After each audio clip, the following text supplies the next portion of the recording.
So now, at long last, I can proceed with the event. I've been subsisting since the event dropped on the basic nodes. So now I can finally do some of these delivery quest thingamawhatsits. So I can finally unlock more.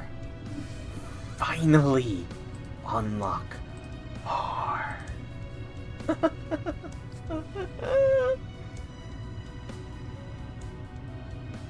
Yes. Yes, I am. But so I did the initial Friday stream, and I was going to stream on Monday, but as it turns out, you know, there was no, the banner was not on Monday, so I'm going to just start at the top here. Giant Doujin of 108 Hawartorias, Part 1. Also, I again refuse to call it what they're trying to force me to call it. It is Hawartoria all the way. Master, do you remember my name?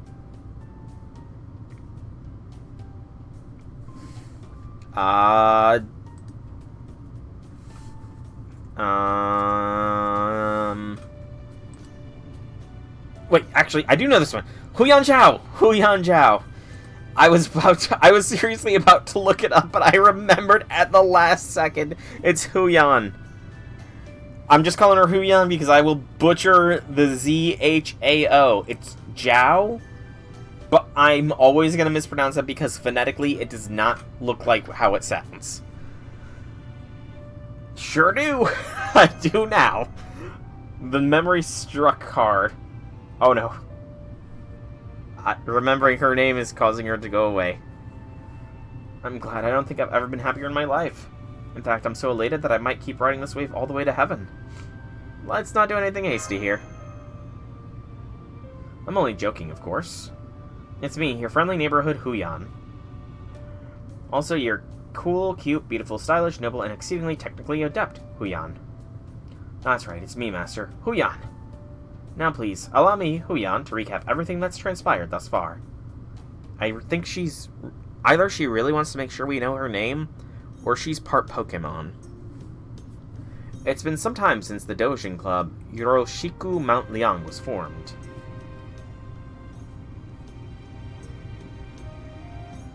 Oh, is this a preview of some of the Doujins we're going to be getting?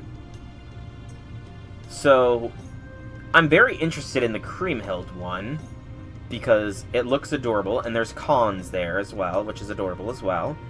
That looks like, at the very least, Ushi, but is that her Avenger form on the other one? I don't know who that is on the Doujin next to it. Then there's Doman. I see Santa Suzuka and Vritra in the background. Gajuna, Santa Karna. They're getting harder to determine, though. Let's just keep going. They become fairly proficient at putting out books and earned a solid fan base in the process. Surely an age of spring is upon us. Or so we thought.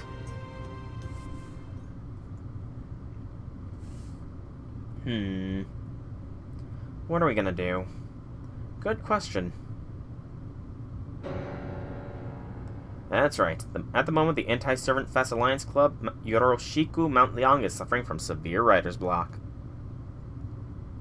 The Creamhild is apologetic yandere housewife.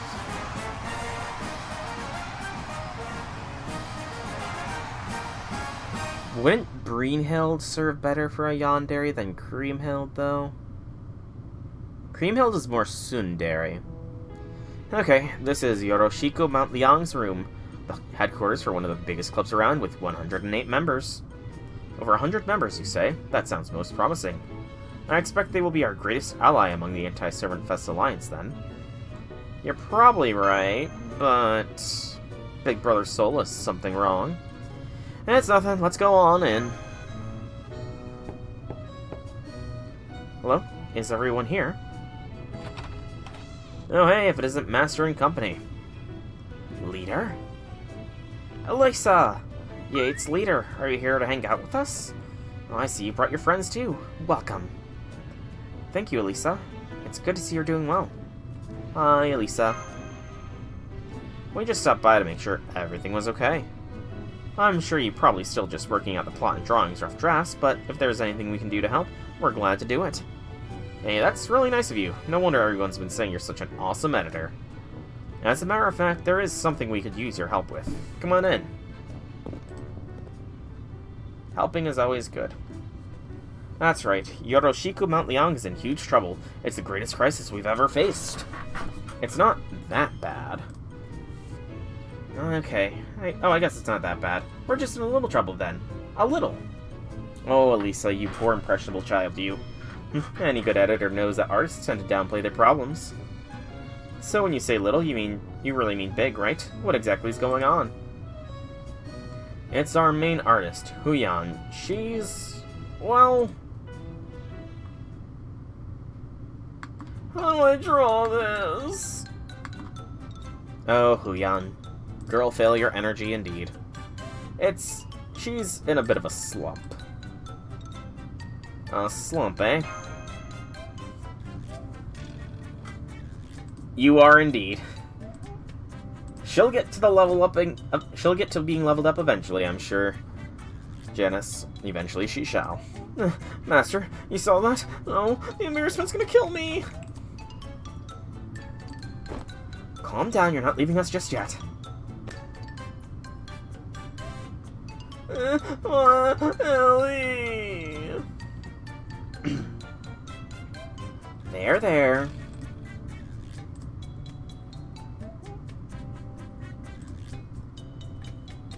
So yeah, as you can see, Ellie's been having to console Huyan like this pretty much every hour. I feel so comforted already. What the heck? She's so pretty, but so pathetic. Oh, Cass. Or Baka. Sure, you don't usually see a grown woman crying on a child's shoulder. You gotta understand, she still only has the mental fortitude of a 5-year-old. Actually, maybe it's more like a 3-year-old's? The point is, even though she's anything but dainty, she's as fragile as a cicada husk, so... we wanted to make a Doujin to help the rebellion, but we can't seem to make any progress. I see. I only see 3 of you here. Where's the rest of your club? I wouldn't expect all 108 of you to be in this room all at this time, but with so many members, I would have thought your HQ would be a little more crowded than this. Oh, that's because most of our other members are just ghost members. Ghosts? Better not let normal Wu Zetian hear that. I mean, it would have been too sad to call ourselves Mount Liang with so few of us, so... I got a bunch of people to sign up in name only. I get how you feel. Well, we do have some members who are part of other clubs too, but even counting them, we still have fewer than 10 people altogether. There's an expression for this sort of thing, isn't there? Smoke and mirrors? You've got us there.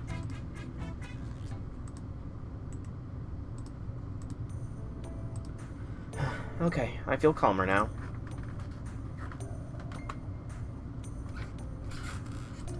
You're sad that the shorts about you falling off the map in Night Rain isn't getting much views. It happens. Some shorts hit, some shorts miss.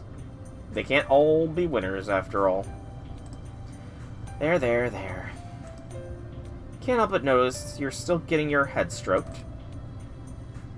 It helps me mentally relax. I don't know how I'd say you look relaxed so much as deflated, but I guess that's fine. So, where exactly are you getting hung up? Oh, right. Yoroshiku Mount Liang has never been focused on any one particular genre. We've mostly just drawn whatever we felt like drawing.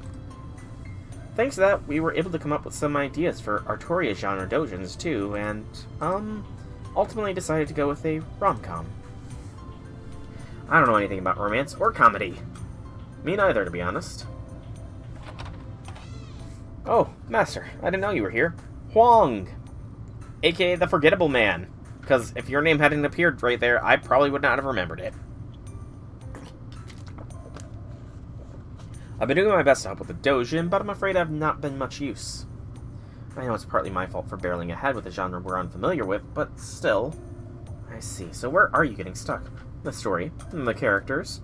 Romantic comedies are all about emotions in each scene. Even if the plot drags a bit or your story structure is unconventional, you should be fine as long as the main characters end up smooching at the end.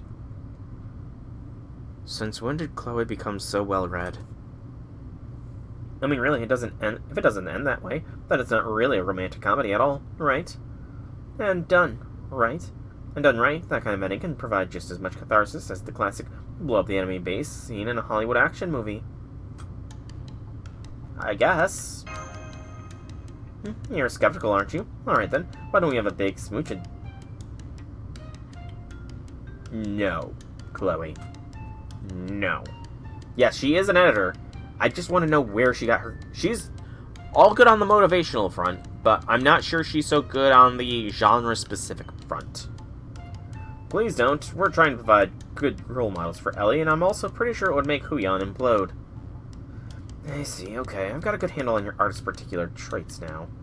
The more awkward someone is in with love, the more they care about romantic comedies. Once they get past this block, I feel like they might just end up having a masterpiece. I guess the biggest thing we're stuck on is the characters. The characters, huh? Well, one of them's an Hawartoria, the heroine. What should we do with the heroine? In an action story, you need to focus on making the battles tense and exciting. In a thriller, you need to focus on the riddles and mystery. Of course, the characters are important in those kinds of stories as well, but if you just focus on those aspects, it'll end up on an entire different genre. But romantic comedy is all about the heroine. If she isn't cute, the whole thing will fall apart. And I don't just mean outwardly. Cuteness of personality is just as important, if not more so. Basically, she has to be cute enough in all regards that the reader themselves falls for her. I thought this would be easy, but thinking more about it, it's actually fiendishly difficult. That is really tough.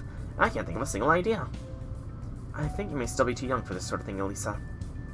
Well, just wringing our hands isn't going to get us anywhere. Do you have anything you can show me? Well, we do have this very rough draft. This looks pretty good to me. Yay, thank you. But this is all we have so far. It just feels like it's missing something. Hey, I want to see it too. What do you think? Anything you like about it?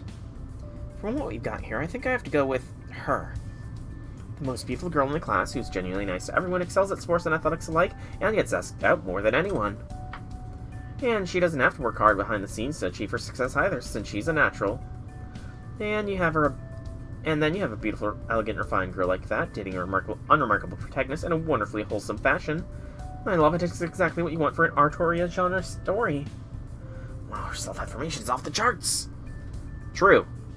Very true. That's called being a Mary Sue, Cass. Or rather, Baka. Oh, that's the version we discarded. Huh. Someone like that might be unstoppable in real life, but she'd be a complete turnoff in a romantic comedy. Honestly, that sounds like a complete turnoff in any genre for any protagonist. Yes, there is the whole OP done right, but you do not want Mary Sue's or Gary Stews. I can say that for certain, since I'm a complete turnoff myself. Yeah, I definitely speak from experience there. Now she's bumming herself out. Well, anyway, I agree that was the right call, Huyan. A story like this wouldn't have enough drama, nor does it really bring out your strengths. What kind of heroine do you think would work well, Chloe? You want to know what I think? Well, maybe it could be an Hawartoria who adores the protagonist and goes about seducing with pure sex appeal. Seduce? Sex appeal? What do you think, Master?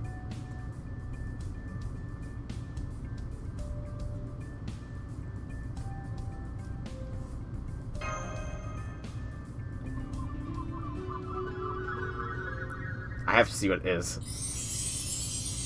I'm not making these noises, though.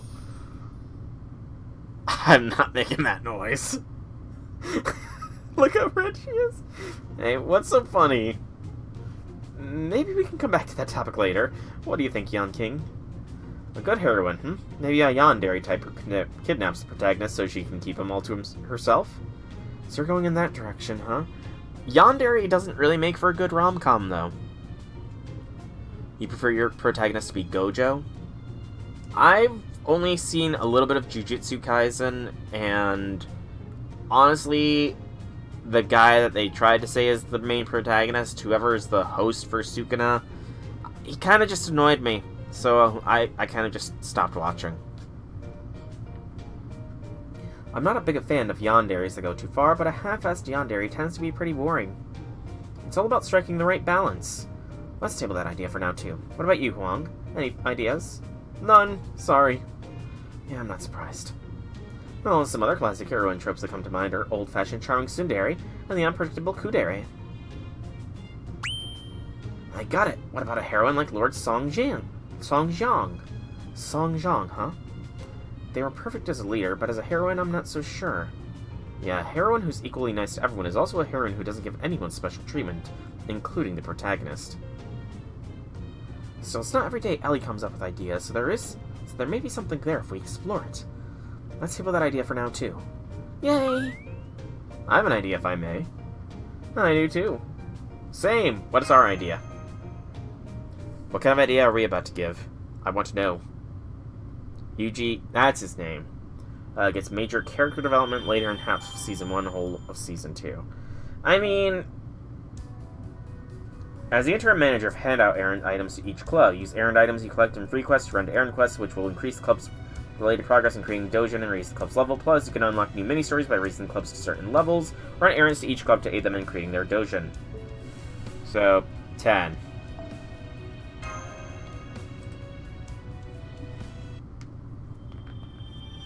A fang. 5th. See your progress so far? Oh! That's level 2. Again.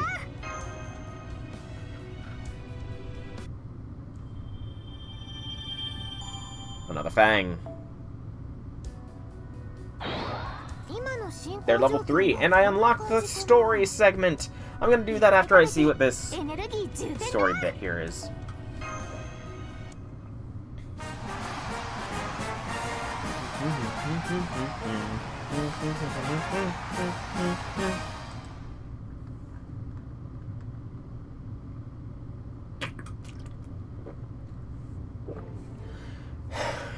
Let's table this one, too.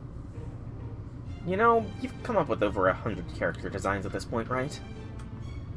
You really do need to make some decisions here, I think. Yeah, you're right. I thought narrowing our choices down might make it easier, but even that is turning out to be a hell of a tough job. Yeah, there's so many possibilities now that I can't even tell what a good heroine looks like anymore. I don't know, he rubbed me as annoying, is all. He was kind of just annoying, in a way. It's hard to describe. I tried watching it, like, almost a year ago. 100 character designs, you can't make 15? I mean, drawings? Yeah. I couldn't even draw one good character. I mean, unless they were stick figures, I could probably draw 100 different stick figures and make them distinct. But 100 actual characters, I could probably come up with personality traits and the like for 100 different characters. I could probably do that. I guess just coming up with ideas isn't enough. Man, there's so much more to editing than I realized. Like they say, too many cooks spoil the broth. That's very wise, Lisa. That still leaves the question of what we're actually going to do, though. Voting time? I'm not sure that helps, since we're already pretty divided. Wait, what if we took a survey? Maybe we could ask people to vote on which type of Hawartoria they'd like to see in a rom-com. We wouldn't have to limit it to just servants or master, either. We could ask the humans and fairies in the singularity, too. Analyzing the market to learn what people are looking for is a perfectly legitimate tool for an artist. A survey, huh? I like it. If we can't decide for ourselves, maybe crowdsourcing is the way to go. It'd be one thing if we knew what we wanted to make, but we don't. Yes, I suppose so. I can't really think of anything I want to draw right now, so... what does everyone else think? I think it's up to you, Huyan. We're just here to help out however we can. Ellie? Alright, let's try taking a survey. Well, of course, I'll do. That would be great. Thank you. Understood, then let's figure out what we want to ask. Alright, it's time for the Rebel Club Yoroshiku Mount Liang to mobilize. Let's do this, Master. Right on. Oh, and we're actually going to do the serving. I figured that would be another quest entirely. It's an actual tactic, by the way, for artists deciding work. You know, some friends who do surveys or interest checks with their followers. Nice. Survey, come take a survey. You'd be doing us a big favor if you answered our questions. Okay, let's see. Which of these Hawartorias do you think is cutest, Okay. Maybe this one? Are you talking just, like, character designs, or, like, character personalities and stuff? I don't know what they're referring to here. Are they referring to the character designs? I need to know. Because, yes, a character design can tell a lot, but... This one, I guess? This one, no question.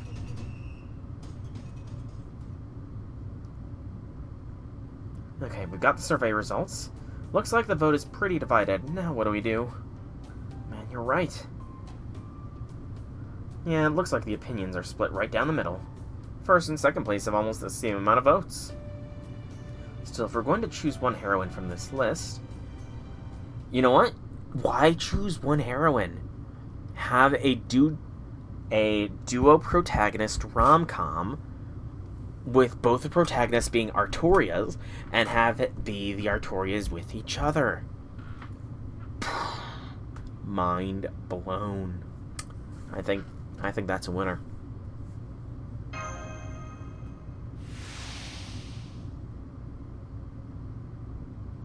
Come on, Master. You really can't think of anyone. The commas!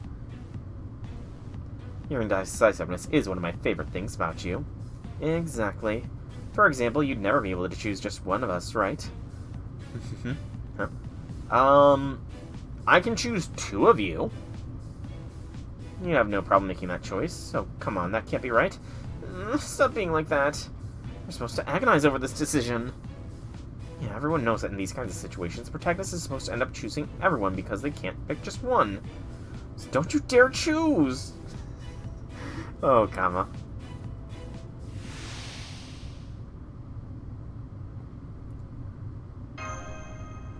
What do you mean? Choose all of them. All of them? Okay. Going with all of them be weird. Hi, it's me, Lisa the Nine-Tattooed Dragon. I know this is kind of sudden, but I'm gonna narrate the next part. Thanks to Leader's super innovative idea to just choose all of them, our Doujin finally began taking shape.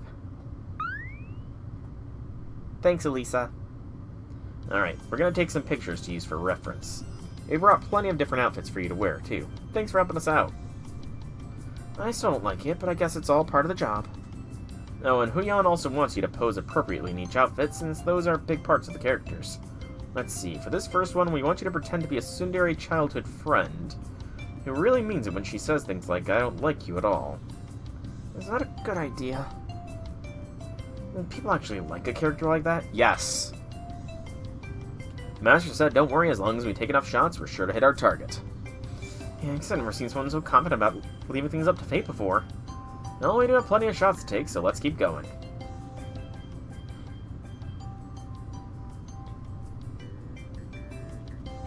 Okay, I'm done with my guestings. Man, it's really super amazing to see the same character drawn differently by different artists. This has really been educational for me too. Ariga, thanks. Anyway, here's my take on Princessy Otaku Hawartoria complete with glasses. I think it came out pretty good, no? Found this very educational too, just like Batty. Although, can I say something?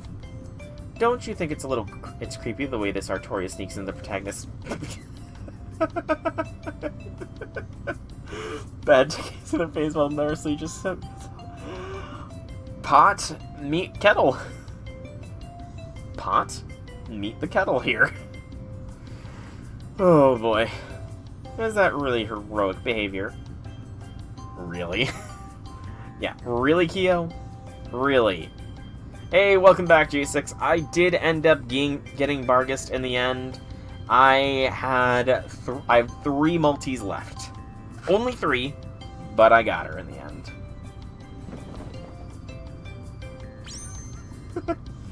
Lord Yon King, why are you holding up a mirror to me? No, you just kind of seemed like you needed it. I tried drawing an Artoria who gives everyone blessings of invincibility, whether they're friends or foe. That would make a heroine's life a lot harder, though, wouldn't it? Kind of. Thank goodness she doesn't really exist. I definitely wouldn't want an ally like that on my team, heroine or not. Oh, did you have to be so blunt? Well, if I was protagonist, I'd have agreed.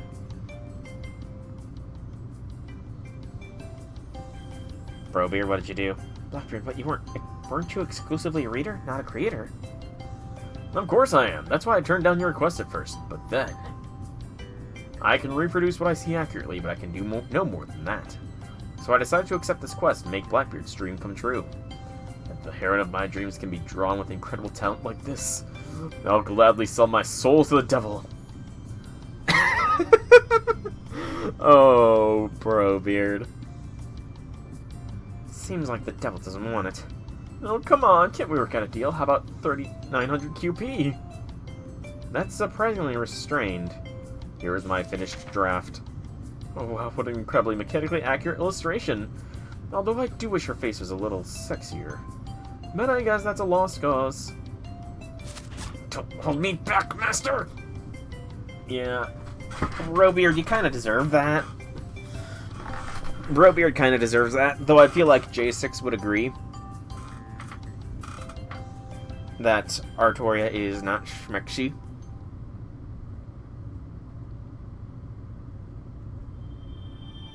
Two dragon fangs. Wah ah ah ah ah. Alright, I'm gonna actually roll this quest now, because I am actually following a guide as far as the order to do things, and I accidentally moved. I was further down than I was supposed to be, so yeah. So I'm gonna just go back to the top of this guide now, but I'm gonna run this first. Servantfest Day 3.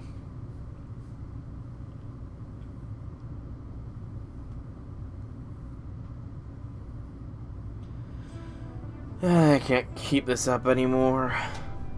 I've only done stuff for one club, but it's too much. Yeah, we might not have thought this all the way through. Your plan was just to bring them refreshments and do errands, but they can't really stop themselves from asking you for advice. So now you're working 5 times as hard as this last Servantfest. It's too much for one person. And then there's the Singularity investigation BB asked you to handle on top of all that. I'll focus on that for a while, so you just keep focusing on helping the Alliance soul. Whoever the Singularity's thief may be, my intuition is telling me we'll also need to make sure the Servantfest succeeds in order to close this case. And okay, I'll just work some nights without sleeping. I've heard the whole thing. Looks like it's finally my time to shine. There we go.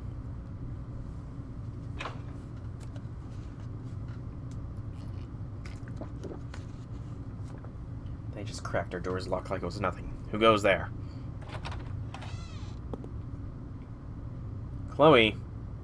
My master. My other business is all taken care of, so I'm back. Oh, Mash, you're here too? Hi. It's me, Chloe. I came here with Master to help solve this case. Yeah, I think there's some continuity errors here. I see, and you said this other business of yours is all taken care of now, right? I guess so you know, it's a very, very long story. Hey, Buster, welcome to the stream. Happy things. Mew. Someone's at the door, Iliad. Did you order room service or something? Maybe it's a housekeeper. Coming! Sleepless nights of work reminds you of grinding projects after projects. Yeah. I'm pretty sure that this week's project for my database class is to make a database in Microsoft Access, which is gonna be fun. I've never made databases before. J6, how difficult are... No, you're leaving! No! I need to know how difficult a database is to make in Microsoft Access! If you even know how to do that.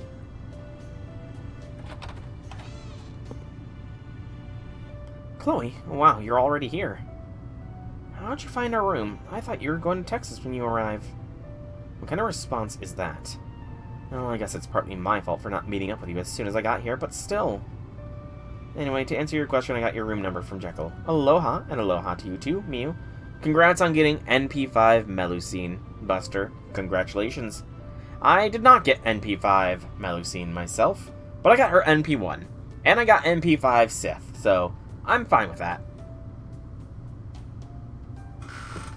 If I do need the help, I will message you, J6, if I do. Like I said, I'm pretty sure that's what my task is for this week, but I'm not sure just yet. Aloha, Chloe. I'm glad you're here.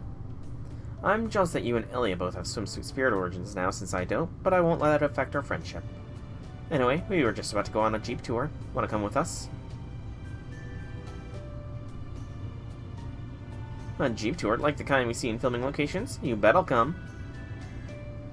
But first, I need to take a look at your current draft. Don't worry.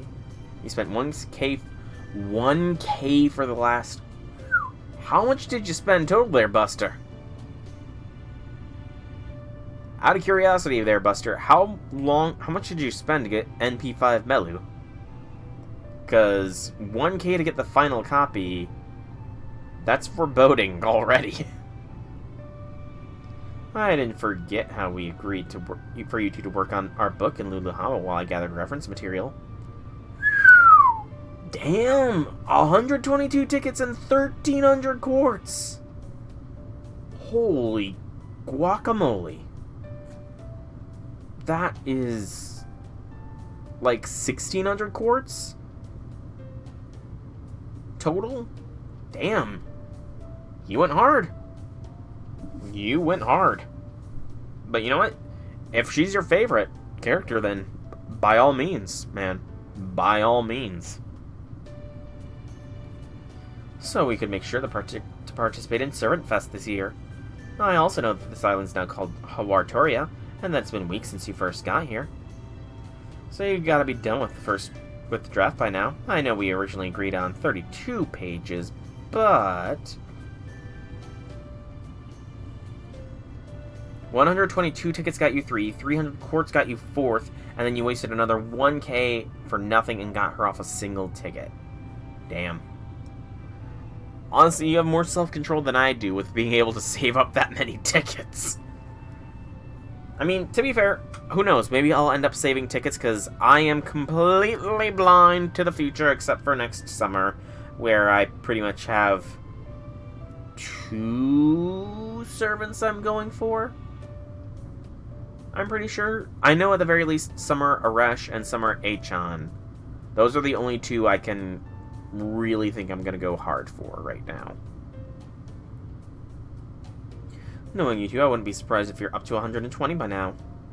Right, I guess we might have just maybe discussed something like that. But, you know, traveling is always unpredictable, and there's so many fun things to do in the tropics. So, it's very, very hard for me to say this, but... Oh no, every editor bone in my body is telling me bad news is coming. Ilya, don't tell me you haven't even started inking it yet. That's right, here, this is our script outline. It's like a list of all the recommended shops in Hawartoria, or something like that.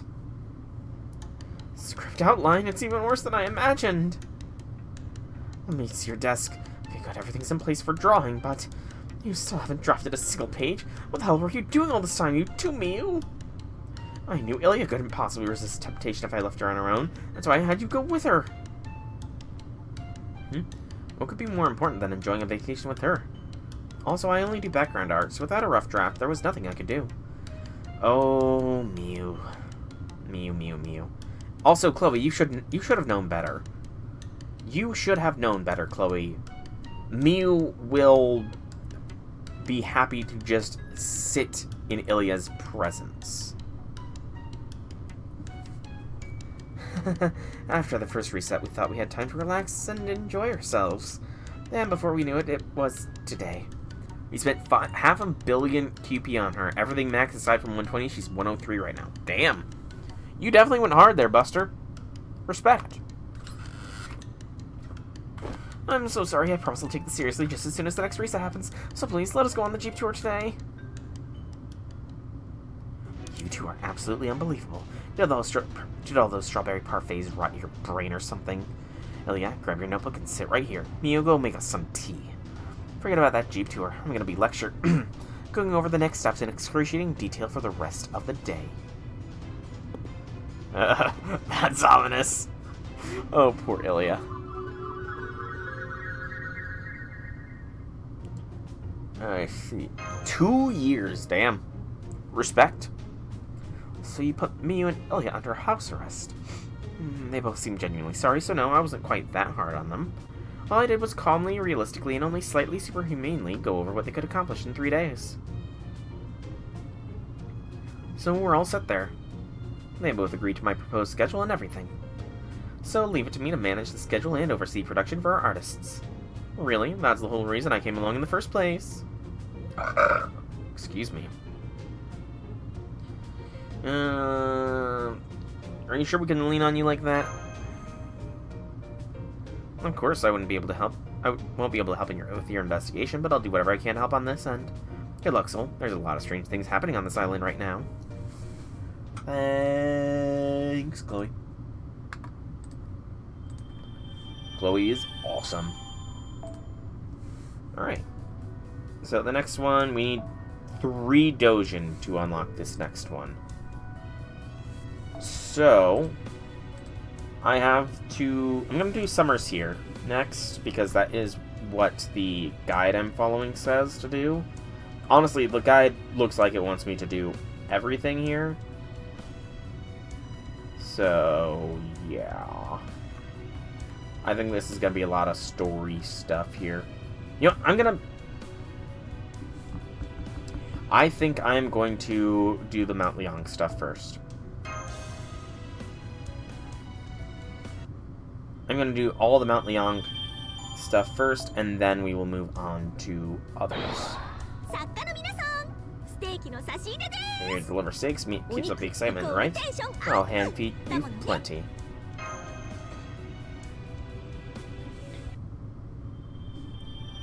Dragon, Fang Z. Are the mangas done? Let's check it. Hey, I think that's one of them done. Woo!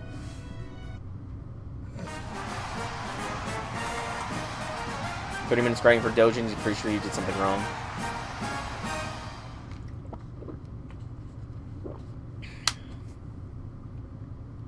You're just having fun using Summer Sai. Sai is an awesome character. Okay, that takes care of Cool Artoria, Downer Artoria, Emo Artoria, and Chill Artoria. They're all inked up and ready to go. Great job. Then we just got Airhead Artoria's page from Jean d'Arc. Airhead Artoria. They're really covering every Artoria, aren't they? Although, what exactly is an airhead anyway? How about Schemer Artoria? How's Schemer 1 going? Not ready yet. I'm still not sure how I'm supposed to make someone so duplicitous also seem cute.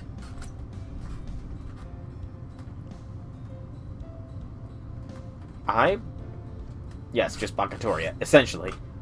I was not expecting to see these guys again. Very unexpected cameo appearance here by the 6 traders. Excuse us, we're just a group of passing wicked officials who happened to overhear, and we had an idea. What if you had her frame an innocent man so that she could take his wife for herself? What do you think? There's nothing cute about that. Now, Shu, go on, pass on already. But yes, it is just Bakatoria. Airhead, Baka. Makes sense. Yon King, can I speak with you for a moment? Sure. What's up? I'm just concerned we're way behind schedule. Gotcha. Well, we knew what we were getting ourselves into when we decided to draw 108 Artorias.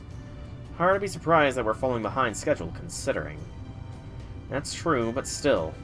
Alright, I suppose we'll just have to ask the capable editor for help. I do hate to add to her burden, especially as young as she is, though. Don't worry about it. I'm sure Chloe will figure something out. Are you coming down with something? No, that's not it, is it? Someone's probably just gossiping about me. Anyway, I wanted to ask you, Huyan. Yes. Why'd you suddenly decide to start drawing a romantic comedy? Huh? Oh, go on. I guess it's because I wanted to do something I've never got much of a chance to do when I was alive. Plus, there's just no way I could justify spending my time drawing with the way the world was back then. I see. Hey, Master, can I ask you a favor? What's up? I'm really thirsty. Would you mind getting me something to drink? I know that since I'm your servant, I should probably be the one doing that for you, but... It's cool, it's cool. You want to have a private chat, I see. Thank you, Master. I'll come with you then. I suppose that I'm supposed to be here to keep you safe after all. Thanks, Lancelot. I think Lancelot knows what's going on, too. Private girl talk stuff here. Okay, there. Now mind telling me the real reason, Huyan? Oh, what are you talking about? What do you mean? You're obviously fibbing before, right? You sound like a toad getting run over by a semi. Anyway, it seemed like you couldn't be honest with the Master around, so now's your chance. Do you really want to know that badly? Yeah, besides, I get the sense this will be juicy. So you're just a busybody? Oh, anyway. I guess telling you won't change anything, so... I wonder what it could be. Apologies for the wait, we didn't mean to take so long. One ice cold drink coming up. Thanks, Master. Here, Huyan got you one too. Thank you, Master. Oh, and Chloe, please keep what we discussed to yourself. I will. Don't worry.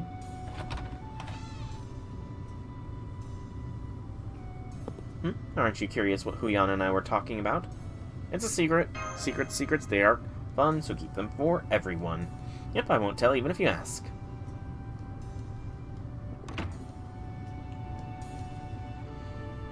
Okay, let's hang in there a little longer. You got this, Huyan. For a while, making the Doujin was going well, but then another problem reared its head. You'll never believe it, but Huyan's mental health slowly began to unravel. Oh no, Huyan, one of the most mentally unstable servants. Who would have guessed it? Are we sure people are going to be okay with this Doujin? Are we sure people who buy this aren't going to stone us? Yeah, that's a little random. Don't worry, she does this all the time. It's kind of a regularly scheduled freakout. That said, I hope people accept this. I hope they don't hate it. I hope they don't get cancelled. I hope I don't give them all 0 stars. I hope they don't tear me to shreds in Servantgram. Maybe I can hit them before they hit me. Yeah, it seems especially bad this time. Although that last bit sounded like something any self-respecting outlaw of Mount Leon would say. Good for her. True, she is technically our club's star member. Apparently this is what she always gets like whenever we hit a final stretch. It really feels like we should be doing more to help. Want to call a doctor?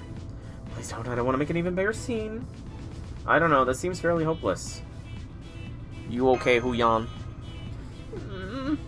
You do seem like you're doing worse than usual. Well, I've never done a collaboration with multiple artists before. They all turn in such great work too. Some of them are better artists than me and have bigger fan bases too. So I'm feeling 3, no 4 times the usual weight of expectation, and 10, no 20 times the usual pressure. I really don't think you need to feel responsible for them as well, but I suppose you can't help it. There you have it, Master. I see. Would you mind? Anything I can do? What do you need me to do? Sure there is. Just cheer up as best you can. Yeah. Whatever you tell her, leader, I'm sure it'll work wonders. Let's just give her a head pat. What is it, Master? The book is great. You mean it? What specifically did you think was great? Hang in there, Master.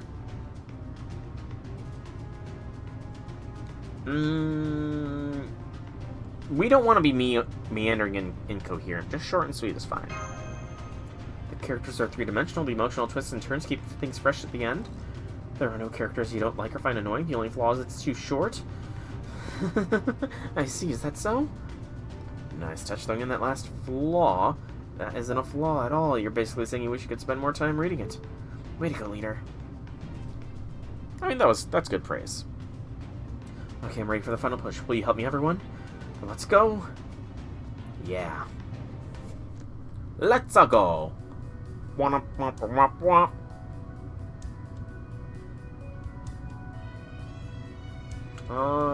Let's do Huyan here and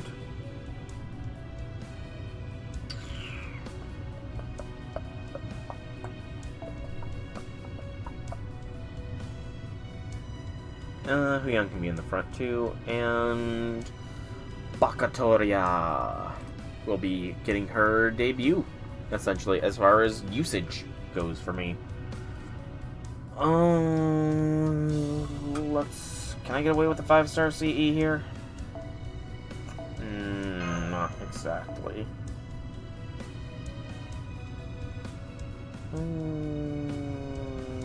Do that. And actually, you know what? Let's do a summer break here. I want to see some defense penetration.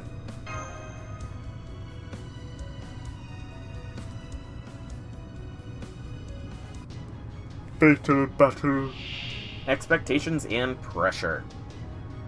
Gotta get rid of the pressure first. Seeking approval and harsh criticism. You would skill seal, wouldn't you? Alright. So, first skill, Spring's Pulse, is crit strength, crit stir gathering, and MP gauge. Second skill, Summer Fairy. NP gauge and charge by 2 levels when using NP for the first time, and NP gain.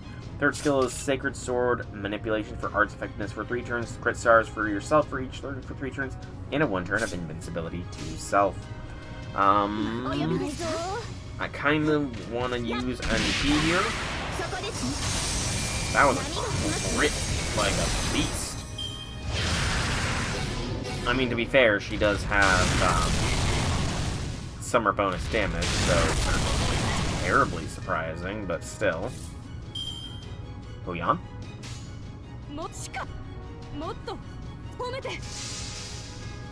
And next turn, hopefully, as long as we're not terrified, we should be able to do a Hawartoria NP. Also, I selected wrong and she did not do random ascension, or it just lucked out and landed on her final ascension.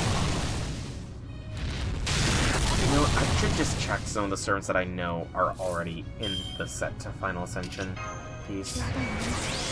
That is probably a little bit more of a consistent way to do it. Summer Fairy, 15%. Spring Pulse, at least 12%. Do that. And that's enough. Okay. Go, Hawartoria. Let's see your NP! I wonder if it does anything different depending on Ascension.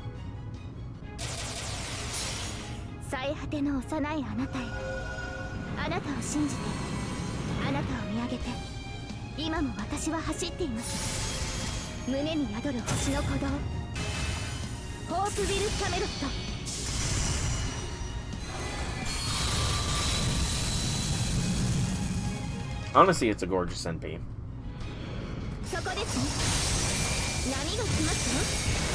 Also, that was a good amount of charge from her arch crit there.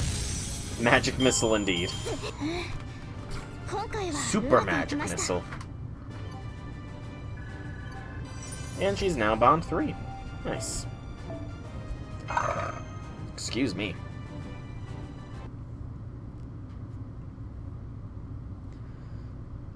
Attack animation only different. Fair. Oh. Oh, wow. Are we gonna get a zoom out of more of the Hawartorias? It's done. It's finally done.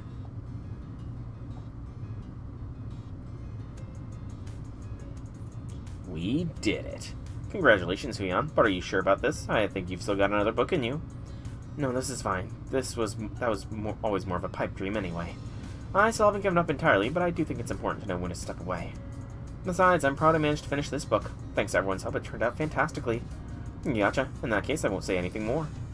Thank you so much, Master. I think we're finally ready to publish this book. Oh man, so many Hawartoria faces. The 36th Hawartoria. Who's the 36th one? Gosh, there really are a ton of me, aren't there? All these different art styles really keep things interesting. I don't really understand these picture stories myself, but maybe they would appeal to my sons.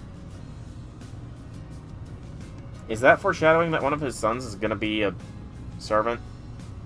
I've been away from the wild world for so long, I have no longer have any sense of what makes a popular story. Oh. Oh, so that's the kind of girl you like, Tianhua. Oh, I'd say this one here is way more my type. I suppose this one seems fine. She appears to have a great deal of spirit. I don't know if I can decide. I guess everyone really does have their own tastes. Why are all of his sons... Oh, his interlude. Well, I've not played his interlude, so no wonder I didn't know. This is Loooong's first major collaboration. Whatever this convention brings, we'll be ready. Thank you for your help, Master. No problem. Oh, we only get to see certain of the Artorias. And except the launch party, you'll stay for it too, right, leader? So we see pirate, schoolgirl, maid, martial artist, 2 chibis, one a poorly drawn chibi, and I don't know what that one on the bottom right could be really judged as. We don't want trouble with the committee, so let's just have a nice low-key celebration in our room. I like the idea. Very well. I'll go buy the alcohol and snacks. Juice for me, please. Good job, everyone.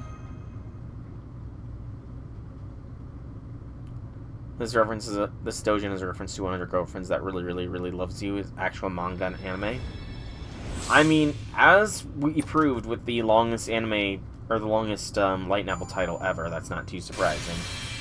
Mount Artoriang. Lock it. So, Primal Energy drinks by 1.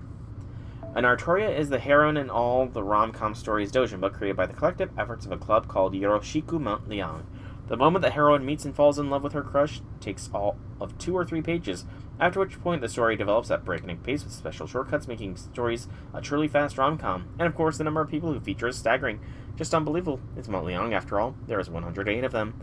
The name of the characters are, of course, all Artoria, and so fans of the books are heard saying things like, I like the Tsundere Artoria. I like the amorphous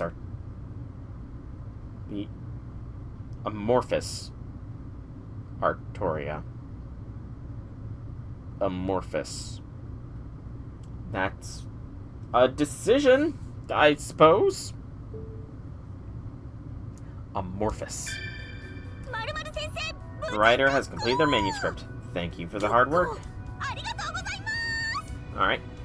And that's only 1 Doujin, and we need 3. We have the choice between more, but we're going to just go down the line here. Summer's Here, Part 1, with the Mo.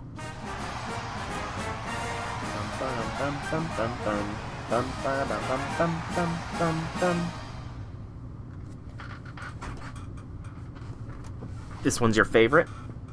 Interesting. I can't wait to see what it is. Alright, this is the room listed as the Clothier's headquarters. I believe it used to just be Mordred's room, but... Please come in. That sounded like...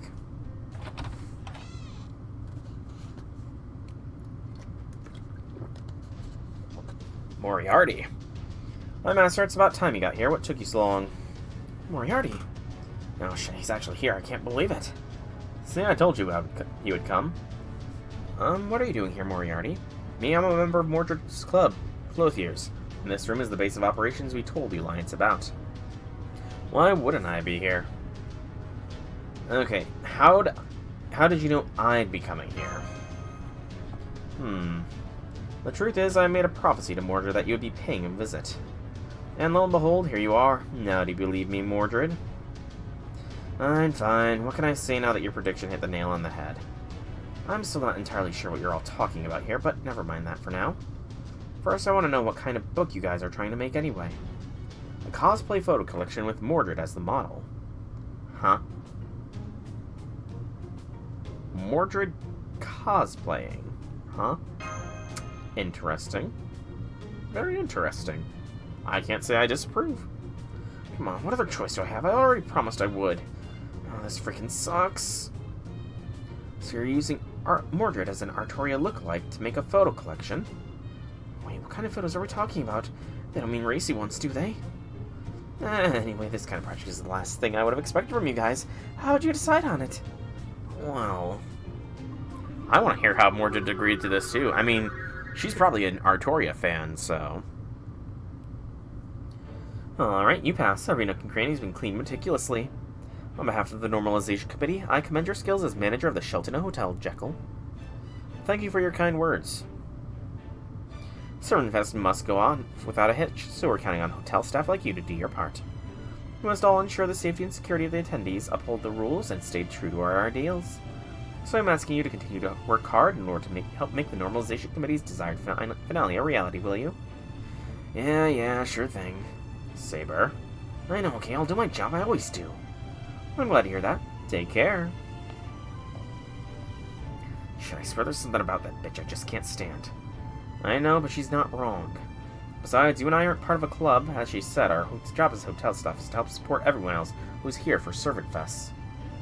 So let's just buckle down and focus on doing our jobs. You're always so damn serious, but I guess it suits you. Alright, Bean Sprout, I know you're the manager, so here, that makes you my boss. Yep, and I'm counting on you to do your part, Mordred. Anyway, I'm gonna head back to my office now. Counting on me, huh? That ain't bad. That ain't bad, but something about the committee just doesn't sit right with me. Man, I really want to rebel. Good girl, you're just the kind of person I thought you were. Huh? Hi there, Mordred, Knight of Treachery. No, it's you. What you up to, Moriarty? Scheming, plotting, skullduggery. Aren't all those essentially the same thing? At any rate, I'm not my decrepit elderly self. I'm merely here to recruit you. Let me get right to the point. You should join the Clothiers. Are you nuts? My job's here at the hotel. I don't got any interest in running the race out west or drawing a Doujin. That's fine. You don't need to draw a single line. All you have to do is get dressed up. Clothiers is making a cosplay photo collection. I want you to model for it. So what, you want me to put on some cute little dress and be all like, ooh, look at me, I'm so pretty? No, tough shit, I ain't no one's dress-up doll now. Scram before I exercise your ass for good. My, what a waste, I didn't think you would be the one to pass a precious opportunity to rebel. Quite frankly, I'm surprised to find out you were actually a peace-loving knight who would never even dream of rebelling. What was that? Moriarty's playing her like a fiddle. The Anti-Servantfest Alliance, you know about them, yes? That's what you're talking about. What a joke. They're just a bunch of drunkards running their mouths about the good old days. What about those losers made you think now those are some rebels worth throwing your lot in with? Especially Jalter and all her piss-poor former sainthood. Indeed, and the situation is not much different for the Clothiers either. We were originally going to put out a cosplay photo collection featuring Vlad III, but we were banned from publishing it due to falling outside of accepted genres. Thanks to that, the other members all lost their will to create, and the club is now all but disbanded. Old man Vlad doing cosplay? I'd pay good money to see that. I would too. On second thought, I can totally see him being way into it. Honestly, I could see it too. Would have been an exceptionally high-quality book, but I digress. What matters now is that we know for sure is going to happen in the future. The future. In the near future, after 2 more cycles, things are going to change around here. In 2 more cycles, Master will arrive from Chaldea and shake things up in Hawartoria in a major fashion. All manner of abnormalities will break out, and discontent with the Normalization Committee will reach a fever pitch. When it does, that'll be the time for our rebellion. A time when the great battle between normal and rebels will begin in earnest. Whoa, how can you be so sure about that? You're talking like you've already seen it happen. That's it, you're definitely up to something, aren't you? Alright, it's Clarence time. Wait, I'm not going to cause any trouble myself. This is just a prediction for the future derived from my highly advanced calculations. I could explain how I arrived at it, including the formulas I used, but doing so would take about 10 hours. Yeah, don't bother. Long story short is you're making a prophecy, yeah? If there's one thing history's shown, it's that nothing good ever comes from getting mixed up with prophecies. So you still don't believe me? Fine then, how about just a provisional contract for now? Join Clothiers and you don't have to do anything to help. If you ever feel like it won't benefit you, you can leave at any time for any reason. Alright, I guess I can go along with that. However, no harm shall come to this hotel, understood? Of course. Believe me, I have no desire to spend this vacation without a roof over my head either. Oh, one last thing.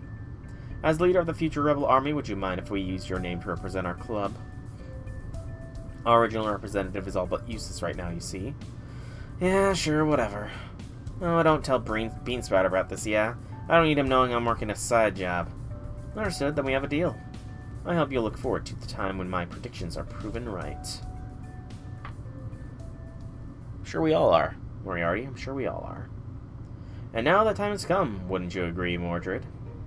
Man, it's freaking scary how far ahead you foresee things. Alright, fine, I'll believe you from now on. Wonderful, now Clothiers can officially begin working on our Mordred cosplay photo collection. Moriarty, may I ask you something? By all means. Are you sure Mordred will qualify for the committee's specified Hawartoria genre? Of course, remember what Nox said about qualifying for Hawartoria. Hawartoria is just so great, especially her face. She's pure, upright, bold, and daring all at once. She may seem timid and demure, but she has a heart of a lion. She has all the cherubic innocence of a young woman and the beauty of a young man. She has a slender hard-working shoulders, and competitive, unyielding eyes. Now let's see if we can get the essence of what it means to be Hawartoria from those words, shall we? First, there's bold and daring. Uh-huh. The heart of a lion. Competitive. Hell yeah, I hate losing so much I don't even admit when I have. See, if Mordred doesn't qualify for the Hawartoria genre, then no one does. I ain't actually Hawartoria, though, but as her hair has her air, I guess I am kind of the same thing. I think I'm starting to see what all those stories I heard about Mordred were talking about. Okay, but are you really sure about this? You'd think the Knight of Rebellion would be disqualified automatically, no matter how much they might look alike. I'm sure I was concerned about that as well, but to my surprise, my proposal was accepted without any pushback. Well, I suppose the committee had looked less than pleased, but the chairpersons agreed to it right away. At any rate, now that that's settled, I'm going to take Mordred to Clothier's workspace. You and your compatriots should come too, Master. I'd like to introduce you to the rest of our crazy cool members. Crazed members, you say? I'm sure it'll be fine. I'm sure the Clothiers are not crazy at all, right? There's nothing bad's gonna happen from all this, right? Right.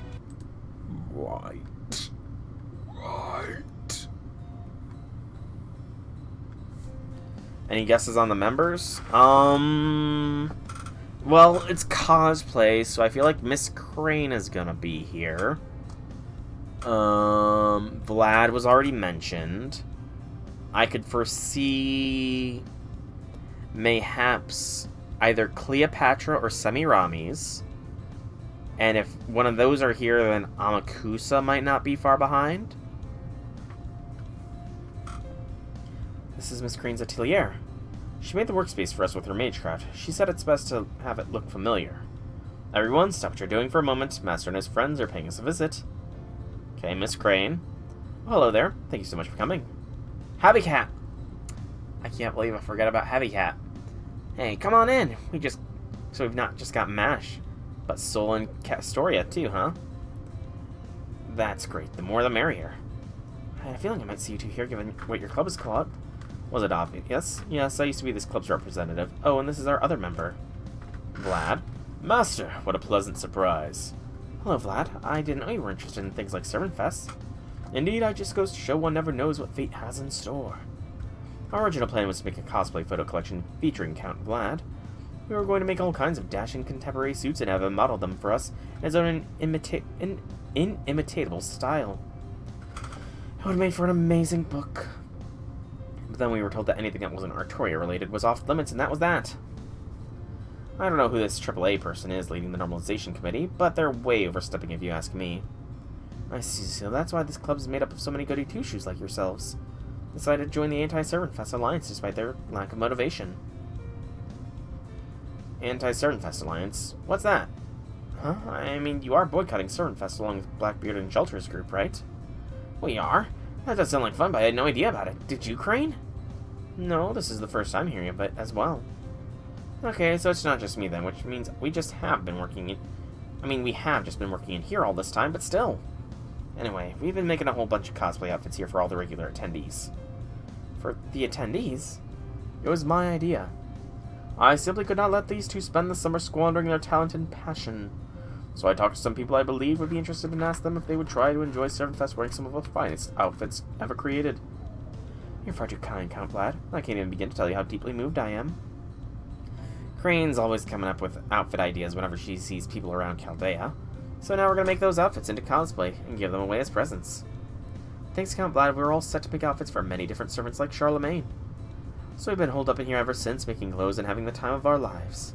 And I'm afraid I really don't know anything about this Anti-Servantfest Alliance. I see. It looks like they've been completely cleared of suspicion then. Must be nice to be a proper human history fairy with such a pure heart. How about you, Moriarty? I trust you haven't been sitting around twiddling your thumbs. Of course not. I've returned with the good news. Everyone, Clothiers is now ready to resume operations. Our goal is to achieve victory in a Doujin battle with the Servantfest Normalization Committee. And we're going to do it by making our Hawartoria cosplay photo collection with our new model. Oh, Moriarty, that's very kind of you, and I truly appreciate it. But we're perfectly satisfied making outfits alongside with our closest friends has already been more than I could ask for. So I'm already greatly enjoying Servantfest, even without creating the kind of Doujin I dreamed of. That's very modest of you, Miss Crane. I would expect nothing less. But while you may be okay with that, I'm not. So I'm going to go ahead with this project no matter what. I want to prove that my organizational theories are correct, and I'm going to do so by leading all of you towards completing a Doujin. Besides, I have a feeling seeing our new model will change your mind. Come in, Mordred. You know, I would have expected Media to be here as well, thinking about it. Media would definitely do well with a Hawartoria cosplay collection. You got it. Whoa. Hey, Crane. Your face, it's so close. Mordred just pinned Miss Crane against the wall. Damn. Mordred really is the manliest knight of the round, isn't she? Oh gosh, oh gosh, oh gosh, oh gosh. Make me some clothes. Now you're whispering in my ear. Am I dreaming? Non c'est la réalité. Okay. Gladly. Mo's got the charisma, man. Is that what you want, Moriarty? When you said to pin her against the wall, you didn't want me to knock her through it or anything, right? Not at all. Well done, Mordred. Everything from your speed, your angle, to your choice of target was absolutely perfect. Gotcha. Alright, no more thinking for me. That should have convinced Miss Crane. How about you, Habitrot?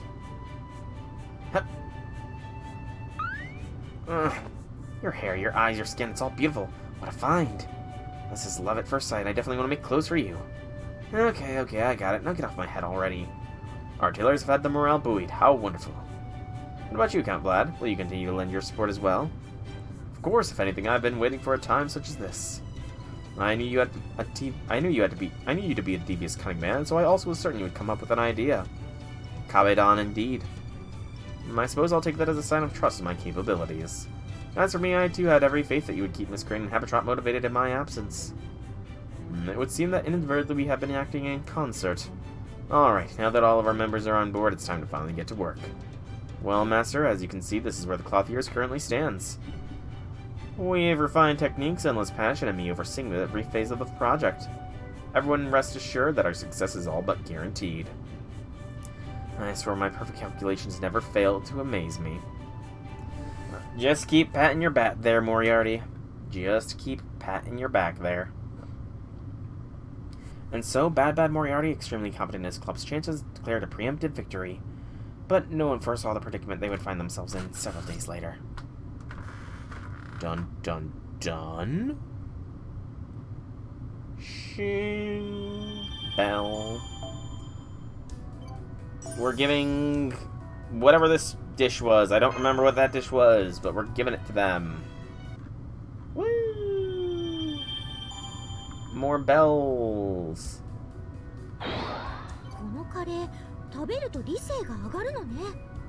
More of this. Foods.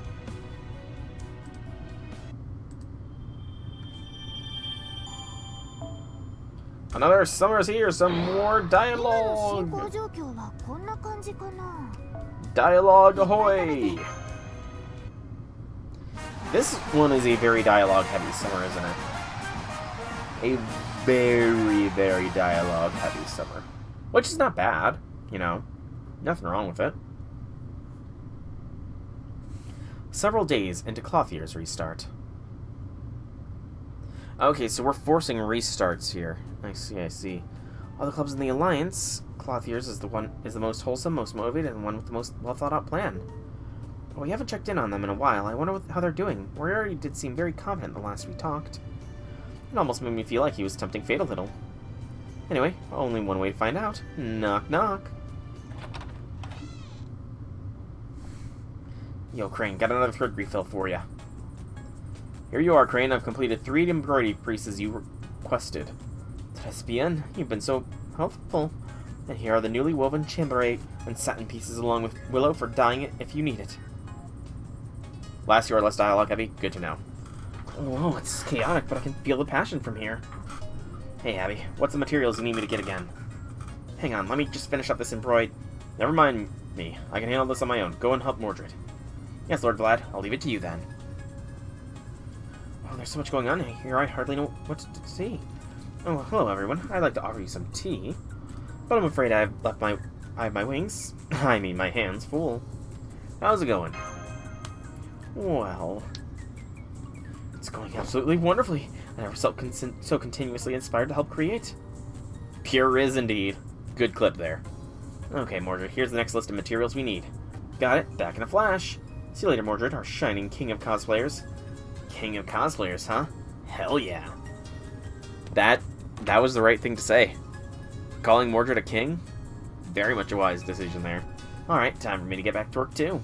Yes, we can do this. After all, there's nothing we want to be doing more right now. I can tell you're all very passionate about your respective roles, and that you're very excited about this project, but I don't see any actual book anywhere. Good point. All I can see are clothes. Aside from that...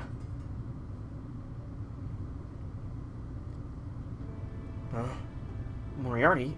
Senpai Moriarty seems to be just hanging on by a thread. He's burned out. How is Moriarty burned out? The schedule. Chloe will be ruthlessly checking in soon. Must report, contact, and consult. What? That's strange. My calculations are off? Moriarty, are you okay? Oh, it's you. I'm sorry. I think I lost consciousness there for a moment. How are the other... I see. They're all still hard at work. I don't understand. Where did I miscalculate? Everything should have been perfect. My schedule was supposed to be a thing of beauty. How could I let this happen? No better than the kind of idiot who claims that they're 99.9% certain to win. Please calm down, Moriarty. Can you tell us what happened here? Well, I hate to admit it, but my schedule was a bust. Clothier's Doujin's plan ended in an abject failure. You want to know what happened? Very well. I'll tell you how we became intoxicated with our dreams and how those very dreams ultimately led to our downfall. And flashback. He's not doing that well. Oh no, Moriarty's losing it. When Moriarty starts to lose it, that's when you know things are really bad.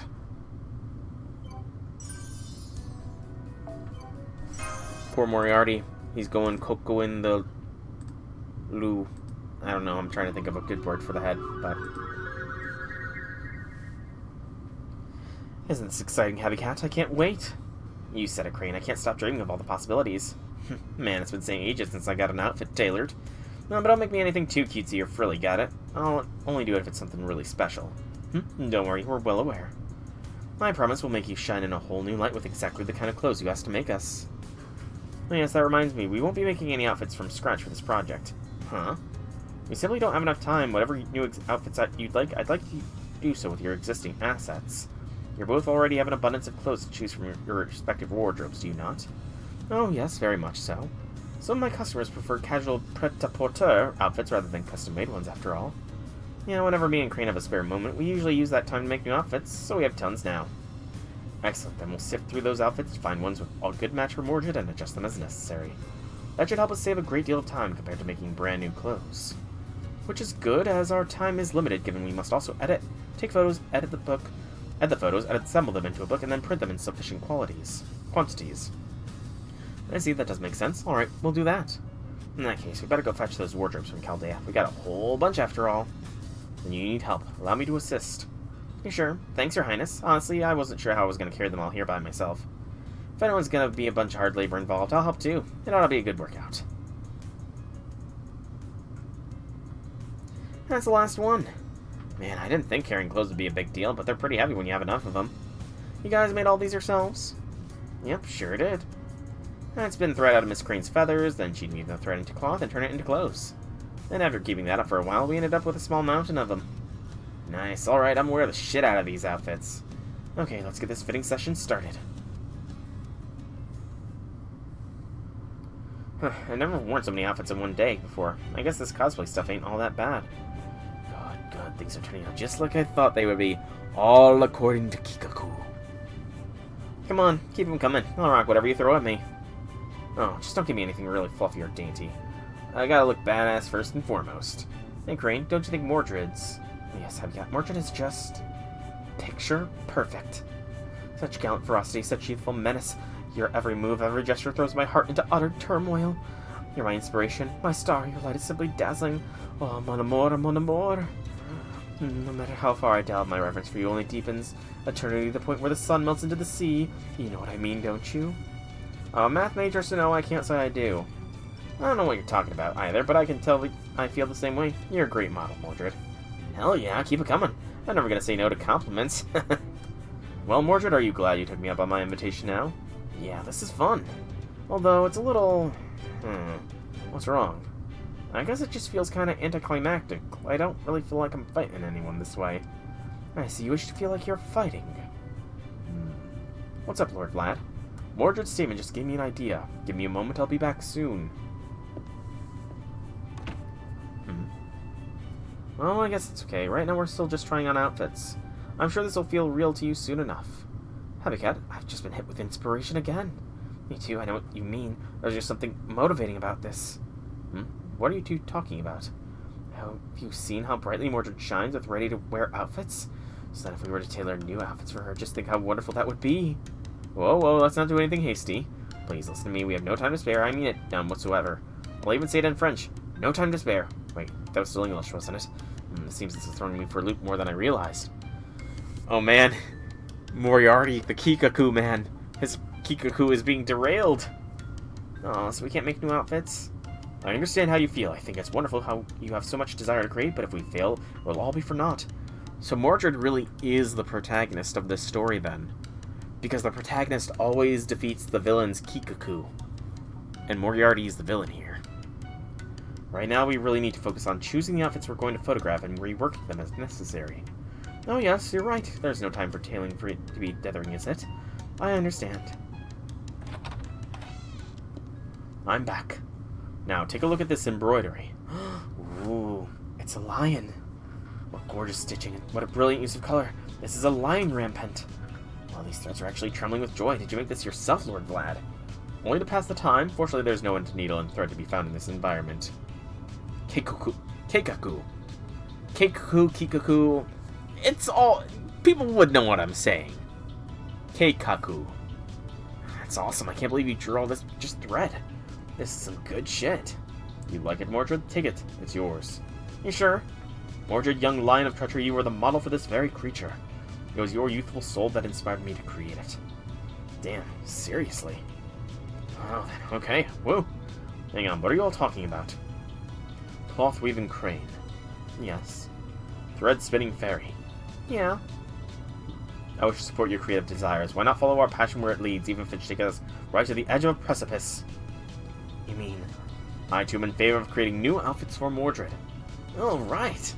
Hold it right there. You do understand the time constraints we're under, yes? I do. And you still want to do this? Are you mad? Yes. What of it? You're asking a berserker, are you mad? Moriarty, you clearly didn't think things through, man. Alright, you are mad, aren't you? Hell yeah. Now this is starting to feel like a fight. Can't wait to see what kind of treacherous outfits you come up with. Gladly. No, stop. We don't have time for this. I'm sorry, Moriarty. I truly am. But now that we've been given a request, we have to fulfill it. Oh, I'm so happy right now. I can feel the design ideas coming to me. Well, no going back now. We're just gonna have to see this through. Sorry, Moriarty. Don't bother apologizing if you're just going to do it anyway. My plan, my schedule, my Keikaku, it's all going awry. You tend to switch around Zerker and Lancer, Vlad. Oh, you mean mentally switch their designs? Yeah, I could see it. I could definitely see Vlad the Third as more of the Berserker kind, and this Vlad as more of the Lancer kind. Because of Apocrypha. Man, you got it pretty rough, huh? Whose fault is that? It's your own fault, Moriarty. Your own fault for bringing in Mo. Your own fault. Alright, final wave. It is against Assassins. Our final node. True. I agree with that. And there you have it. I did my best to keep up as long as I could, but I could only go so far. At some point, I completely ran out of steam and was reduced to a decorative object taking up space in the corner until you all showed up. It does sound like you've been through a lot. Yes, well, that's certainly true. I don't begrudge anyone else in this club for the state of affairs. I should have accounted for the difficulties of managing temperamental artists in my original calculations. They are, in a sense, chaos personified. That was a factor I failed to account for in my planning. I can picture Poincaré laughing at this, alongside that accursed old man. Just the thought of it ticks me off to no end. You know, when you get right down to it, maybe it was never possible to calculate this sort of thing to begin with. For that matter, maybe mathematics itself is completely unnecessary in this world.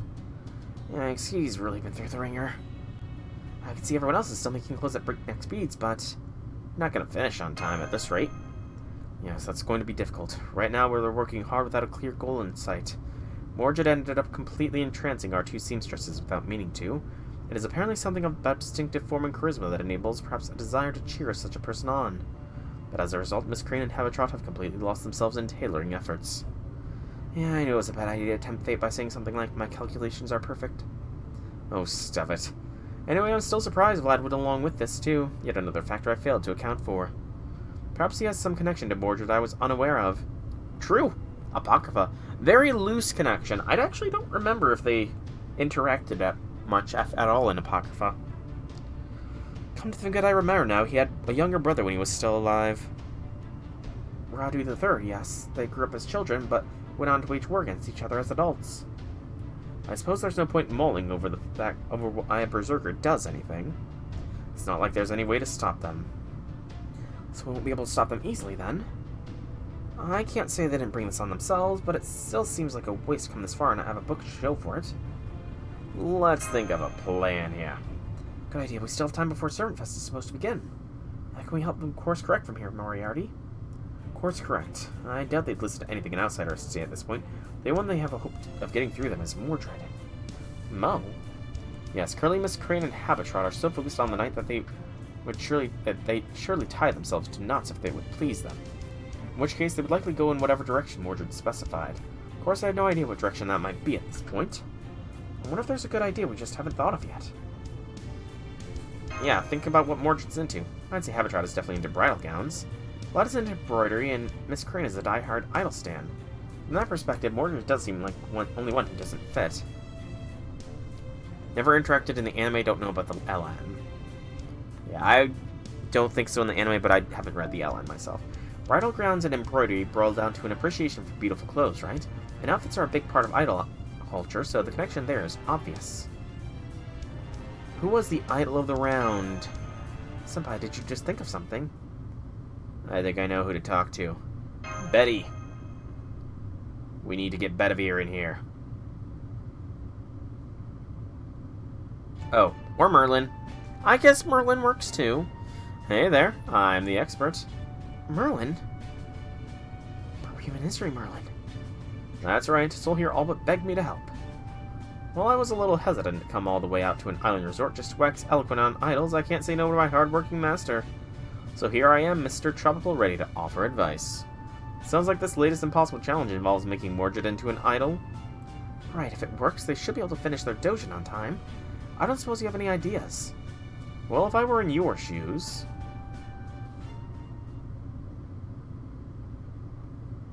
Me? An idol? No frickin' way. No, you're no fun. You want me to wear a frilly dress and slap a fake smile on my face? Are you out of your mind? I could throw in a flower crown too, if that would help. I got a better idea. How about I make you a crown out of your hair by ripping... How about I make a crown out of your hair by ripping it from your scalp instead?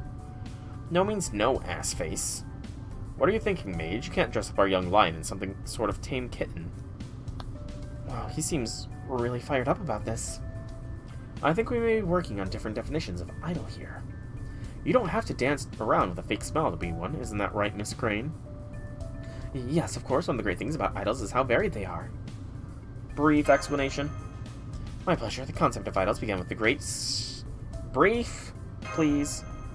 Oh, right. Oh, poor Miss Crane. I'll do my best. Mordred, you and I are both servants, yes? Yeah. Then, would you say you and I are similar? Hell no, we're practically a different species. There you go. Just like servants, idols are nothing more than category, and a wide-spanning one at that. Indeed, there are countless ways to be an idol.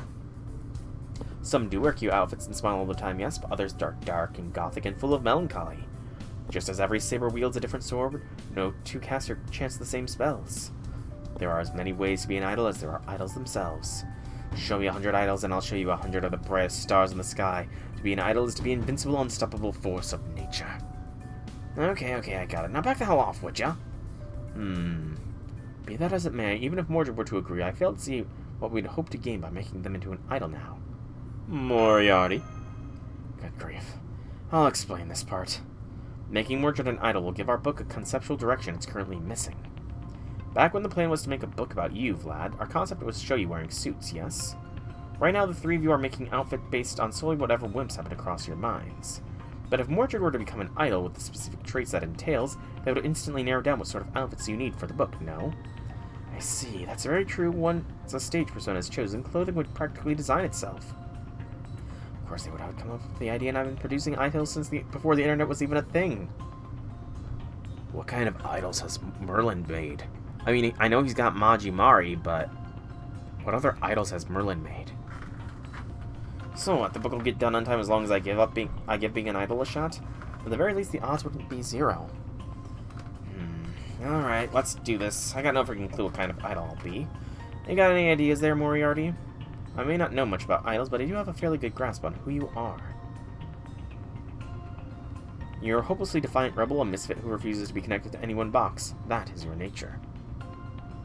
I suppose the ideal king, there's like 2 vowels there, you know, A and E. Just combine them together and you get an O. So you're picking a fight with me now? Bring it. I'll take on with my sword or fists, your choice. I was telling it like it is. Your reaction right there proves my point. If you were to become an idol, this would be your persona. I don't know. Would that even fly as an idol? I don't know, but I don't know that I do know that pretending to be someone you aren't won't get us anywhere. You can do this. Idols are all about inspiring people to dream. You can be an out-of-control problem child and still do that. As Crane said it herself, right? As long as you shine bright, you're an idol, no matter what kind of person you are. Just look at your fellow club members, they're already entranced with you. Yes, very much so. There you have it, straight from the expert's mouth. You can indeed be an idol while staying true to yourself. And that means your outfits can be fully in line with your own tastes.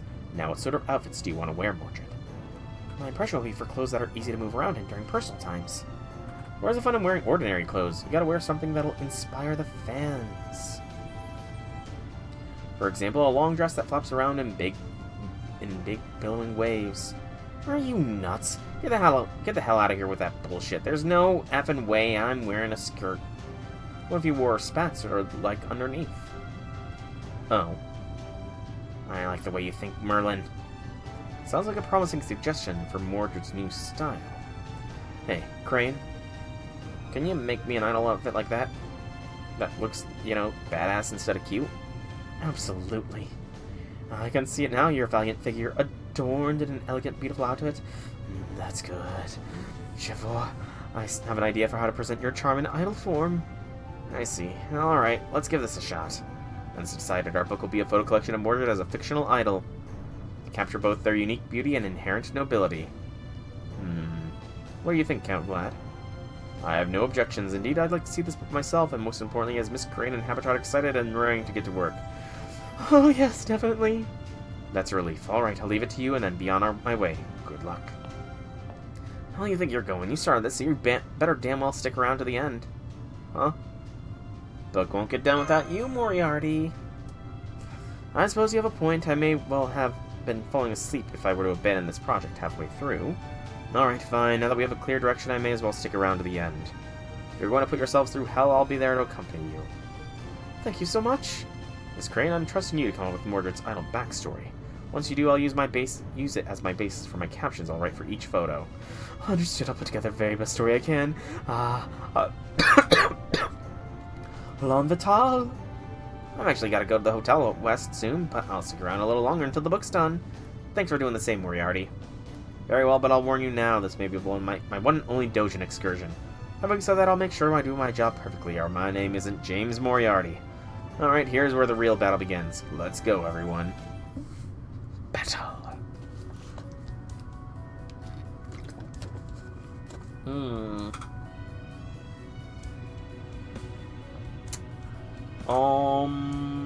Moriarty. Also, 4-star CE seems to be what it wants me to go with here. But I don't really have the room for a 4-star CE. Unless I were to drop a 3 for a 4. Can I... No. I'm 1 cost off. I should probably swap out Muramasa. Suzuka. And that gives me the room. Or not.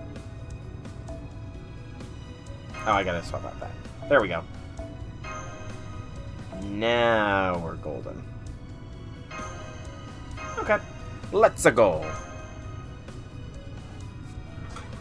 What are we up against? That is the question. Tight schedule. Task that led me from deadline with love. So, I gotta wonder, exactly what is Hawartoria's full charge here? Also, I definitely did not do the right settings to have her be on any ascension. I need to fix that. It's because I was running the one node more than anything. That's all there really is to it. It's just the node I was running. Direction change. Boom! Stole my buffs. How could you? Drafts only live twice and misprints never die. Did she just pull an Ishtar with a giant sword bow there? Because that's kind of what it looked like for a brief moment. I very briefly saw a giant sword bow. And she's doing a Gilgamesh. She pulled a Gil. Interesting. The book is not enough. The book is not enough. Editor Chloe's demonic bolt. Oh no! How much charge do we get for all this? 40? That's not bad at all. And 55, okay.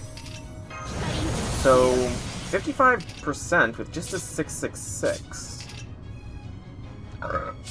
Arts card resistance decrease.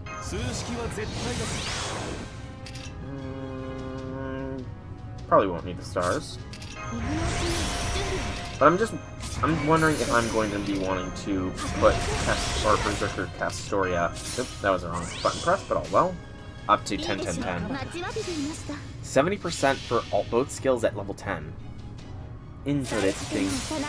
I mean, honestly, 55% works right now. It makes stuff like Sumo viable, if nothing else. But she is one to consider putting up to 10, 10. 10.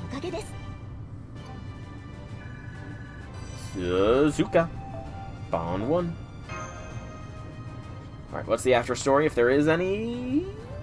No after story for this node. Okay, more bells. More deliveries. It's not delivery, it's de jour now, as the commercials say in the US of A. Okay. We're doing good so far, we're doing good. Now, let's see how long this final bit of the dialogue is, because this should be the Doujin. It is. Summer's here, 3. And these are both level 5. Alright. So after this, we have to do one more Doujin in order to unlock the next section, I think. Right? I think so. 43 quartz from bond farming. Nice. Is it done? Of course. Take a look. This is it. The collection you've all been working hard to make. I call it Phantasma Mordred Photo Collection. Oh damn. My, so this is our very first Doujin. All right. We did it. We really did it. It came out wonderfully. You truly shine in these pages, young lion. Oh yeah. Now how about we have a launch party to wrap things up? Très bien. This deserves an all-night celebration. Yeah. Gotta love how Moriarty's just going with it. Alright. So the Mo one. Also, 2 bells. I love the big fanfare out of that. Okay. You know, the one on the right doesn't really match my idea of Mordred, but center and left, I could see it. I could see center and left being pretty good depictions of Mordred. Pretty unique all the same. Mordred, the rebellious idol from Chaldea Productions and Entertainment Agency ever since they sold out the Kamlan Super Arena for their debut concert, their momentum has been unstoppable, and so the release of their first photo collection book, Phantasma, is at hand. In the book, shots of Mordred, from training school days to the present, follow their miraculous journey and are collected in this single book. Brave yet delicate, strong yet fragile, charging ahead. I'll see your shooting star, I'll see your flash of light. The present which has been captured is already the distant past. Quo vadis? Even when the distant days that will one day disappear come, you will surely continue to smile. Excerpt written from the Chaldea Weekly, written by Crane Newman. And so a fictitious idol photo collection was created. Powerful hallucinations of Mo turning into an idol have finally led to the creation of a Doujin, and obviously, the setting is what everyone imagines it to be. But the book left Miss Crane completely impressionable, and now she's in too deep. The book has now become so elaborate it comes with patterns for all the outfits along with tailoring instructions. With this, you too can mimic Mo's style. You know, it would be hilarious if in a future idol event, Mordred ends up being one of the idol servants. Alright, next is the Chaldea Game Night, because we just have to complete one more Doujin to unlock the next section. Let's play with Hawartoria. A lot of reading with all this. A lot of reading. But it's good. I'm liking this so far. A Doujin battle between Normalization Committee and the Anti-Servantfest Alliance. Very well then, as one of the pillars holding up this alliance, I would like to make a worthy Doujin for this battle. In fact, I'm very excited to do so. Very. However, that being said, the Chaldea Gaming Division is no more than a ragtag group of heroic spirits, not a proper organization. You said it. That's true. I'm just here because games are fun, so... Indeed. In this group, I can play all the modern consoles I want. I especially like the one where you can go around mowing down armies of foot soldiers single-handedly. I consider it practice for my next great Oni rampage. Action games are pretty great, aren't they? Where's Ortland? Sorry, Hilder, but I prefer Ortland. Yep. Why are you staring at me? Back on the beach. Didn't you say you didn't know much about the Alliance? I didn't buy it, but she definitely did. And now we find you out you're a fully fledged member of the Chaldea Gaming Division. You could have made our way to Chuchen ties ages ago if you just told us then. What are you talking about? Yeah, I hang out with these guys, but I'm not a part of their alliance. I just play the games because they're fun. I'm not even human. I'm an Oni. And obviously, you know, Oni would have anything to do with the human world, let alone join a human group.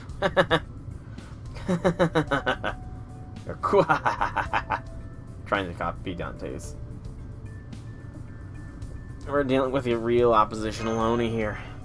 It seems I sense the same iron will from her that rebellious teens who like reading but absolutely refuse to make their own library card have. Not at all, we're just happy to welcome Oni as we are anyone else. Besides, the Game Division Club was my idea. If you like Ibaraki, I'd be happy to make you your own member's card. Forget it. I don't want one. Are you sure? I know I wouldn't turn down a free gift, no matter what it was. Exactly, you always get every collectible you can when you play a game. Right, Ibaraki? Well, everything in this world is mine for the taking anyways, so... Fine, I guess I can take one of those member card thingies if you want. Go on then, make me one. Coming right up. So you're the head, right, Tomoe? Yes, Master, it's with my humble honor to serve as the leader of this group of gamers. Our club roster consists of... Ibaraki Doji, she's especially fond of action games. Hell yeah. Lady Hilder and Lady Rune, I believe action games are their favorite genres as well. I just saw Rune playing them one day and got the urge to try them myself. You like fighting games too, right, Rune? I thought they might be useful as a live combat simulation. Oh, really? Hey, there's the other Valks. Lady Thrud and Lady Rinder, they're fond of dating sims. Lady Ortland used to be as well, but she's begun to favor different games as of late. Think I like dating sims? Well, you're wrong. That's not it. It's not like that at all. I only engage them as a means to gather information and further my understanding of human emotions. It's also I can help Serpent Hild as best I can. There's no other motive whatsoever. Every other Valkyrie I sync up with can vouch for that. Right, Rinder? Yeah, that's true. That all lines up with the data I've received from you in regular sync-ups. But I do wonder, Thrud, do those sync-ups include all of your data? They include important primary data, yes. Anything that can't be included can be chalked up to insignificant individual differences. Is that so? Lady Ortland and Lady Urs. Lady Ortland has been fond of somewhat scary games as of late, the kind with dark scenes, monsters, ghosts, and so on. Horror games. I'm cool. I'm good with that. And I believe Lady Urs frequently watches Lady Ortland plays these games next to her. Me? I'm not observing games, I'm observing Ortland. Incidentally, in addition to horror games, Ortland also likes to play games of tag with herself as it. Why is it that, Ortland? Why is it? Is there someone you want to catch? Games are just games, it's not like they're reflections of reality. Why do I feel like Ortland's going on to her Yandere arc? I'm fine with that, though. I mean, that would just be ridiculous. Hey, Soul, wasn't that girl just looking at you right now? Was she? Yeah, I felt someone look at me. I knew it. It's kind of hard to make out the Valkyrie's emotions. I wonder why that is. Makes things easier for me, though. The Ushis! Last but not least, we have Lady Ushi Wakamaru and Lady Taira no Kagekiyo. They have only come to frequent the rec room as of late, and they both enjoy games that involve lobbing off the enemy's heads. Hi, Master. I'm joining the gaming division this summer. You were shocked? Yeah, I mean, you wouldn't expect it. I mean, I could imagine Fruit Ninja might be somewhat up Ushi's alley if they modified it a little bit. I have to say, though, I thought that would involve lots more head chopping in video games. I was surprised here we'd be making a book. What's there to be surprised about? My rule remains the same. To slaughter every last Genji. Oh, she means it. Wait, isn't that going to cause problems? Should someone like that even be out in regular society? That's gay, that's just what those two are like. Right? That's true. That's very much how they always are. Yeah. Hey, Tomoe. You okay? Me? I'm fine. Although I suppose I do have one problem on my hands. Lord Blackbeard said that a club is made up of like-minded individuals coming together to form a group. So I resolved to create my own club and applied to join Servantfest this year. All that remains now is to make a book. But as I said earlier, I get it, your club's kind of ragtag, right? Indeed, there's so many things to do that none of us have ever done before. We've been discussing various possibilities with much excitement, but we've not been able to decide on any one of them. Just to make sure, you do know that the Doujin genres are restricted this year, right? Oh yes, a member of the committee informed us of that earlier. Hawartoria only. Yep, the rule this year, every book is by Hawartorias, about Hawartorias, and for Hawartorias. I'm so sorry, I still have no idea how this even happened. Not at all, you have nothing to apologize for. The word restriction may sound limiting, but in practice I think they'll be a great boon. Especially in our case, since as we've been so excited we've not been able to decide on anything. I see, so having a set theme can actually make it easier for you to begin creating. Is that what you mean, Tomoe Gozen? Yes, Lord Lancelot, that's exactly right. That's very astute of you. A true knight always takes a lady's feelings into consideration, all the more so for especially fair ladies like yourself. Lancelot, she has a husband. Oh my, that's very flattering. By the way, Sir Lancelot, you do remember why you're currently on probation, right? Of course I do. Forgive me, I'm afraid my honest thoughts slipped out there. I assure you I was acting strictly in a chivalrous fashion, just like any other knight would. So please stop taking that stance. That reminds me of Galahad's Britain impalement. Okay? Okay, let's get back on track. The point is, as a newly formed club, you're glad to have a theme chosen for you, right? Indeed. Well, as long as you stick to the Hawartoria theme, you can make a book about any genre you like. So, as the gaming division, I think you probably make one in... I think MASH would enjoy fighting games too. The gaming genre, that makes sense. Is the MASH enjoying fighting games a reference to the fact that she is a character in whatever that Fate fighting game is, perhaps? Good point. I mean, it'd just be weird if we came this far and you suddenly decided on a travel guide or something. Very well. For our book, we are going to make an Hawartoria-themed video game anthology. Why not make a make an isekai game where the where Artoria gets sucked into an MMO. That could work too. An MMO isekai. Isekai are all the rage. Lit RPGs even more so. Lit RPGs are all the rage these days. I see. An Artoria-themed video game anthology. Indeed. In other words, an anthology for a video game that's all about Artoria. Exactly. Alright, in that case, what game will you be referencing? If you really want to do this, then do Skyrim. If you want to go with this way. Good question. A Lady Artoria themed video game. Let's see, maybe there's an existing game that focuses on King Arthur. Would that really qualify as Artoria, though? I mean, they said something about it all being Artoria-based, didn't they? And the King Arthur of Legends is thought to be a man, right? So I don't see how that would count as being all about Artoria. That's a good point. Make one where Artoria is the Dragonborn in Skyrim. Duh. Or Artoria is the chosen undead in Dark Souls. Or Artoria is... Just insert Artoria into any video game genre. Heck, make Artoria... No, I was going to say something Persona-based, but Persona is all about rebellion, so Mordred would probably be a better Persona protagonist than Artoria, so I digress. I see. That does make sense. Indeed, I think you're correct. Oh gosh, what are we gonna do? Games about King Arthur are rare enough as it is, but a game about Lady Artoria is even more so. There's definitely nothing like that in Chaldea's library. Well, of course not. People know who King Arthur is, but nobody knows about Artoria. Maybe an Artoria game just doesn't exist at all. I'm afraid Erza may be right. A game about Artoria seems just like... Hold up. Yes?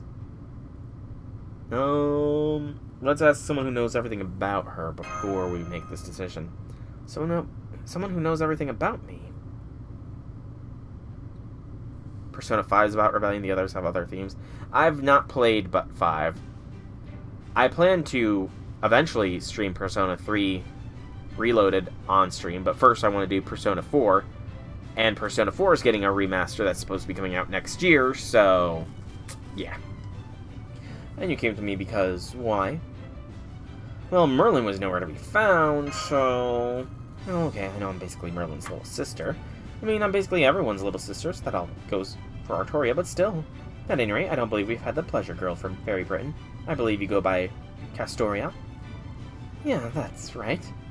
That's the lady who always runs away in a flash whenever she sees me. It's the male Arthur. So she's the Merlin from Proper Human Histories. No. Wait, does that mean... Oh, this is so complicated. I can see the obvious, so complicated look on your face. You know, if you happen to overhear anything, would you mind keeping it to yourself? Otherwise, I'll turn into a sea foam and disappear. Thanks. So I was right. So how about it, Lady Avalon? Do you have any ideas? Good question. There's plenty of games out there about King Arthur. But it would just be boring to use one of those. Plus, they wouldn't have any connection to your adorable Castoria there. Preening. The Normalization Committee's the one who decided on the Artoria theme, right? So I think you just need to find a depiction you like that fits that particular theme. We did make it that far. It's what to do next that we're having trouble with. Even if we do the strategy guide or a playthrough journal, there doesn't seem to be any Artoria games we can make a book about. Alright. It might just be a prototype, but I do have something that might do the trick. Prototype. Ha! Look. A TV and a console just appeared on one of the lobby tables. Is that one of your spells, Lady Avalon? They're both Mystic Codes. I got a TV Mystic Code and a game console Mystic Code I put together with Magecraft. Naturally, they don't play digital games, but magical games. I threw it together one day when I was bored. I never thought I'd actually have a chance to show it off. So what kind of game is it? I feel like we're about to find out. Basically, it's a board game where the purpose is to reach the goal. And of course, you play as Artoria, the blue one. There are also 3 NPCs who act as your rivals to try to stop you from reaching your goal. The red Artoria face, the white Artoria, and the Artoria in black. You compete and fight with your rivals, and the winner is whoever manages to live their best life. They call it the game of Can You Make It in Life? Clever. But of course, a picture's worth 1,000 words, and a gameplay session is worth at least 10,000. Go on and try it for yourself. Game of Life Hawartoria Edition. Interesting. Support only. So this is the thing J6 was dreading. This is the thing J6 was dreading. Okay. Roll the dice. A 6. We got a permanent defense. We got a 1-turn defense buff. Woo! A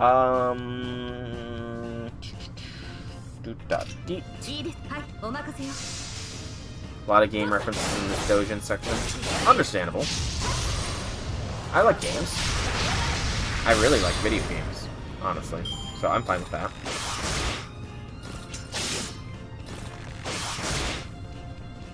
Oh, another dice.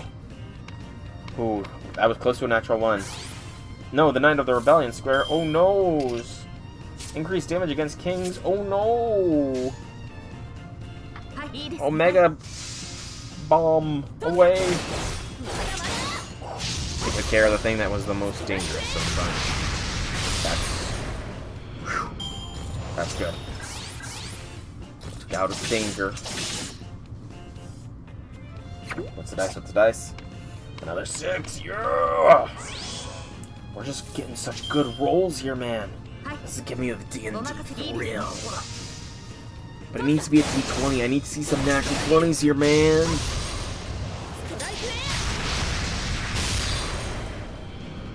Need the natural 20s. Merlin! Mage of the Round Table. 5. Mage of Sweet Word square. Okay, that's fine. Lucky from me. Change all command cards to Buster. I don't think I need to go that far. I kind of forgot Seba had that skill change. Kind of forgot, but still, it's pretty fun.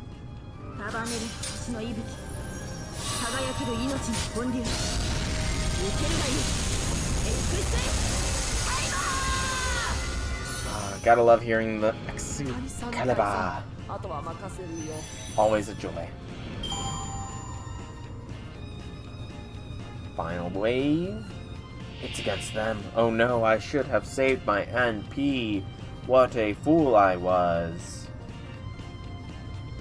Maybe. Good roll. Natural 1, oh no. Oh. That's okay. Only a 30% charge, so that's not the greatest. Trying to think who's got the most dangerous thing. Probably Mo, honestly. Probably Mo.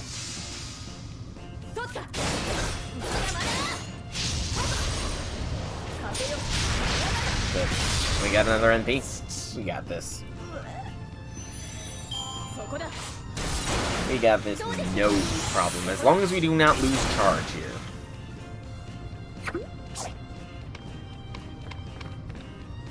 Another 5. I didn't get to see what all of the things did. Sadness. Tears. I cry every time. I wanted to see what all of the various rolls did. Oh well.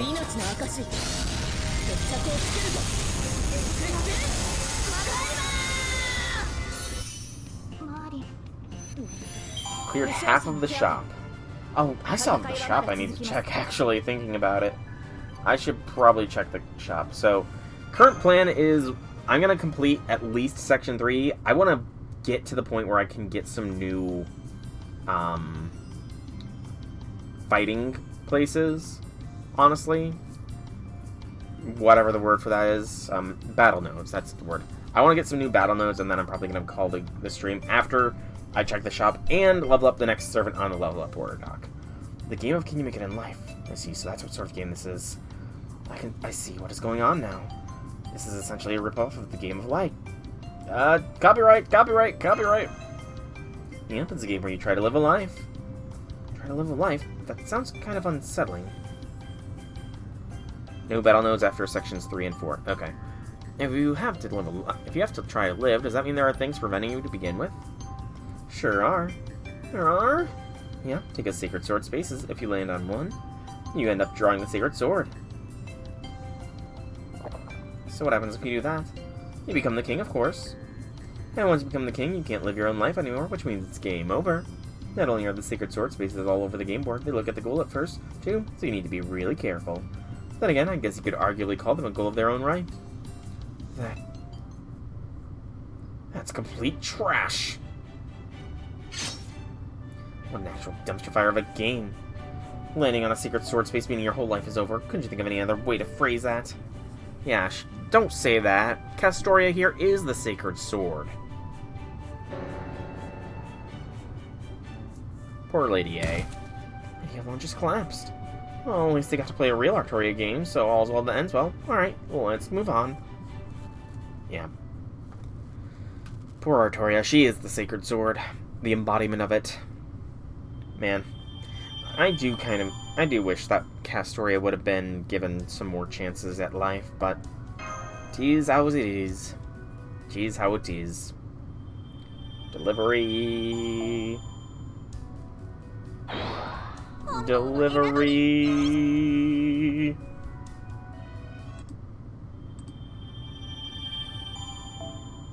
No delivery. Another battle node.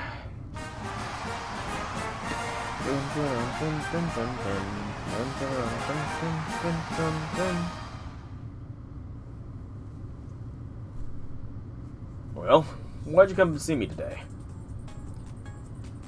We figured you'd be challenging yourself with something you've never done. Well, thank you for putting it so nicely. Still, the embarrassing truth is, I actually do have experience with this sort of thing. As a man who's been surfing the open web for a long time, there's certainly been occasions where I've thought to make a game or two of my own. I'm impressed. Did you use Magecraft to put them together? Magecraft? Why'd I do that? I'd just make the game be done in an instant. Games are supposed to be made with blood, sweat, and tears and other various excretions. They're meant to be polished until they shine like your own soul. You can't just rely on some weird, mysterious power. Huh. Magecraft is actually a pretty storied and demanding discipline in its own right. A lot of people seem to be under the impression that it's all about shortcuts and taking the easy way out. But, oh well. I know what you want to say, Castoria, but keep it to ourselves, or we'll be here all day. Yeah, besides, just like how he doesn't know Magecraft, I don't know the first thing about making games. Alright, time to show you the digital masterpiece I poured my heart into making. Take a look at this ROM. What is the ROM hack of? It's a tale of a lone king of knights, challenging a dangerous otherworldly land of fairies. Just keep throwing your lance, that's all you gotta do. Here, players can lose themselves in intense battles of items and Magecraft that are all about speed, elegance, and unique action mechanics. The sound effects are, of course, all sourced from FM radio. Now it's available only on the PG-8801, and it's called Spirits and Skellies. Nice. Nice. D&D. So it's D&D, not it's S and S, not D&D. Got it. But we are playing as Hawartoria, yes. I'm just trying to remember what she does, because I've not really used her that much, if at all.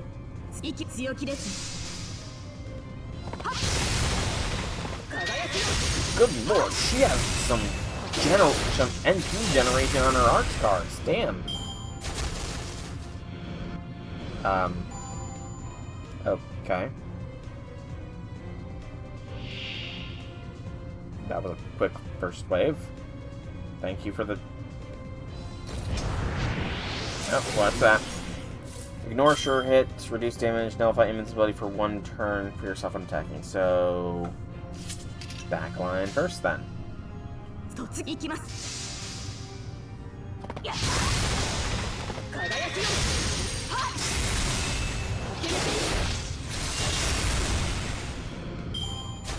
much for invincibility, huh?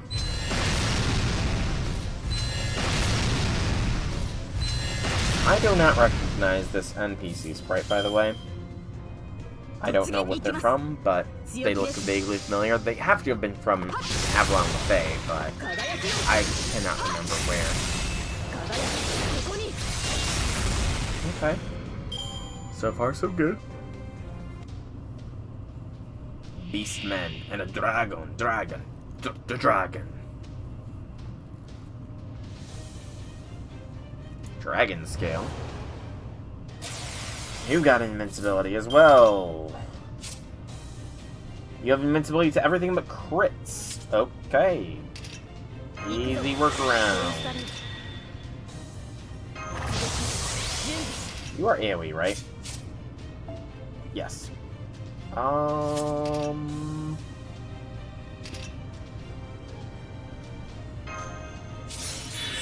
There's what I was hoping to see.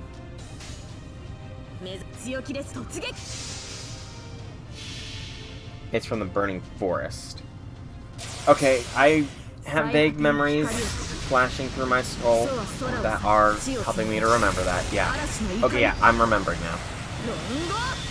I am indeed remembering now.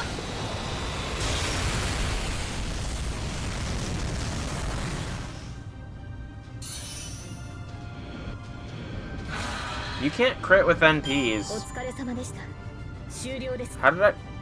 Does she have ignore invincibility on her NP? And I just wasn't paying attention. Does Hawartoria have ignore invincibility on her NP and I was just not paying attention at all? I could see that. Because I don't have her. Zombies. Also, I'm just now looking at her sprite really close, and it looks like her right arm has no armor on it. Just because you can see her shoulder. And not another pauldron. Oh, careful there, pits are instant death. I wasn't reading her full NP, I was just looking for all enemies or not. Okay, it should be any moment now. I'm impressed you made it this far on your first playthrough. But now you'll need to really get good. Prepare to meet one of the game's most terrifying foes. And here she is. The ultimate mid-boss dodges anything you throw at her with lightning speed and reflexes. She's all but synonymous with spirits and skellies. Bitch. Blood Aurora. Alright. Oh, we don't get to actually fight? Aurora? No. Aurora. Her name's Blood Aurora. Spirits and skellies. I see, so that's what kind of game that is. I understand what's going on now. This is essentially a ripoff of the game classic Ghosts and Goblins. Oh, I thought D&D. I was thinking D&D in some manner, but I've never heard of Ghosts and Goblins. Yeah, that's far enough. The important thing is, it's technically an Hawartoria game. And now that we've tried it out, let's move on to the next one.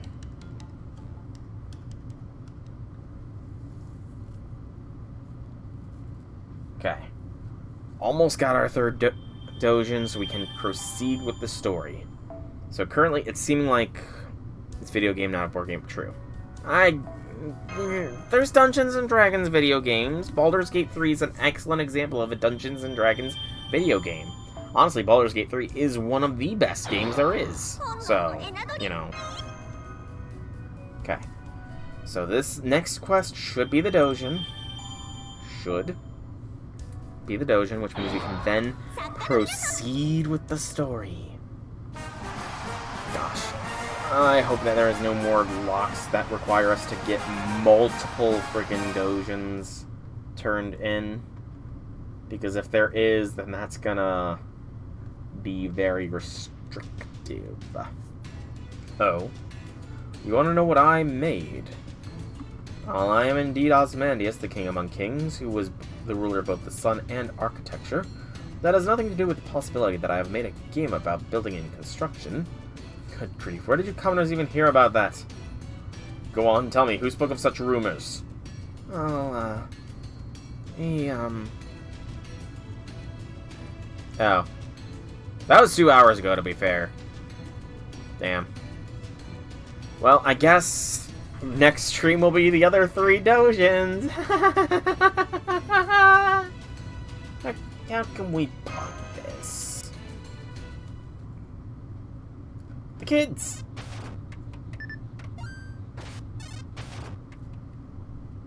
There you have it, Great Pharaoh.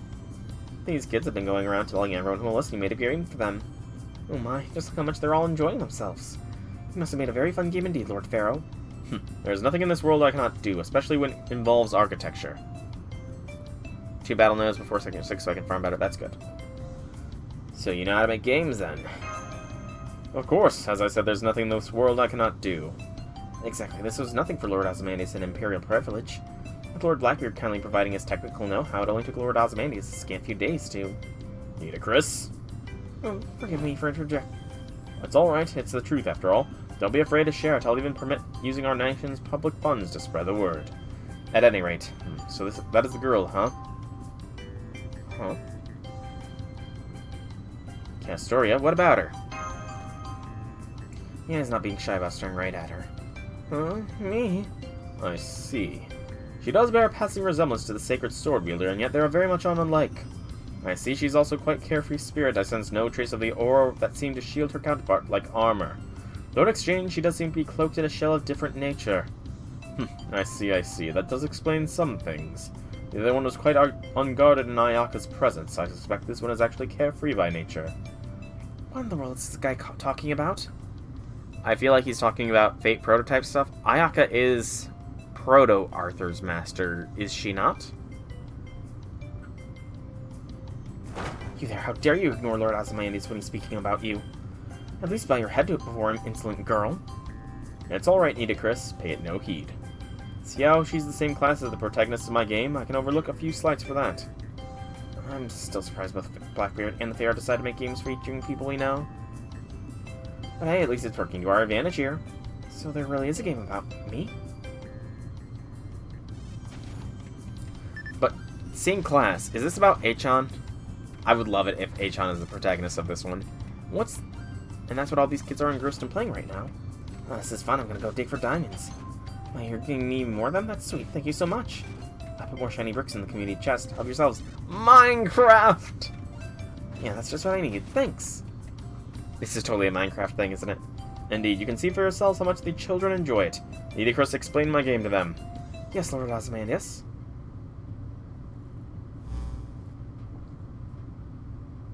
The game is called Hawartoria Craft. Each player controls their own Hawartoria, adventures across massive open-world maps, collects a multitude of materials,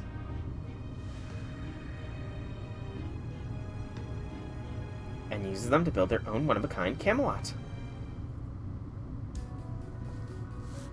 Wait, but this isn't Berserker. This is base Castoria.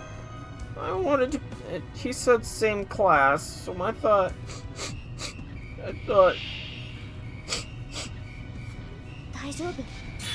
Thank you, Voyager. Craft when attacking. Wooden tool with quick attack. Wooden protector with arts. Wooden sword with buster. Berserker should always go first. Excuse me.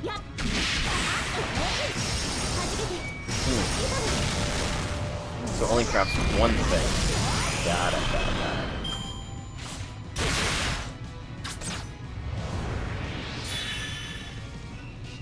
So it is 2 turns of increased NP and crit stars. Oh, didn't want to press that. We've got D. Now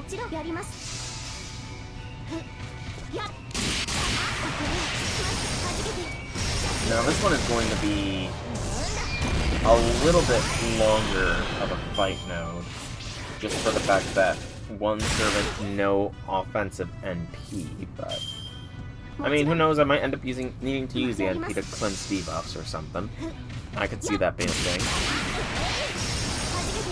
I mean, we did just get the attack down, so... kind of right. I guess I could use Cass's skills as well. A Guardian? This isn't what the Guardian... Actually, no, it's kind of close. Iron tools. This is kind of close to what Guardians look like, so... I will hold my tongue. Let's do Busta this time.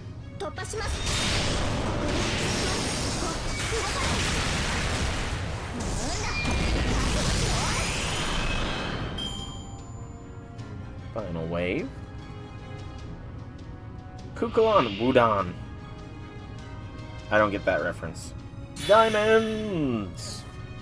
Increase charge for 1 when you use a skill. Well, I'm not going to be using any skills, so You're not getting any charges here, Ku. I feel like Wodan is something, but I can't think of what it is, honestly speaking. Well, that wasn't too bad. That was not too bad at all.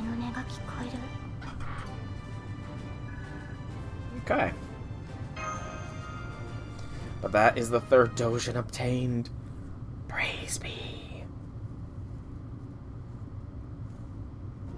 Man, this Odin got... Odin.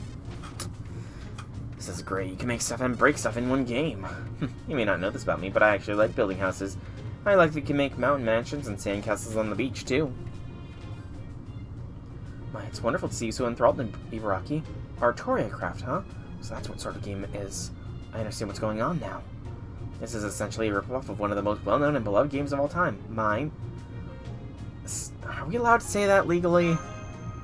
Hey. Well, hey, part of that is because these are amateur Doujin games, but part of it is just because a lot of it's made by starting with a copy of something else. So don't worry about it, Ozzy man. You made a good game, seriously. What was that? You not only called him by his name, but even shorted it? What utter insolence, utter insolence! What were you thinking? Don't you know about my Avenger Spirit Origin who acts like my big sis? Oh no. You called my little sister Spirit Origin? I'm not your sister! Jean approves.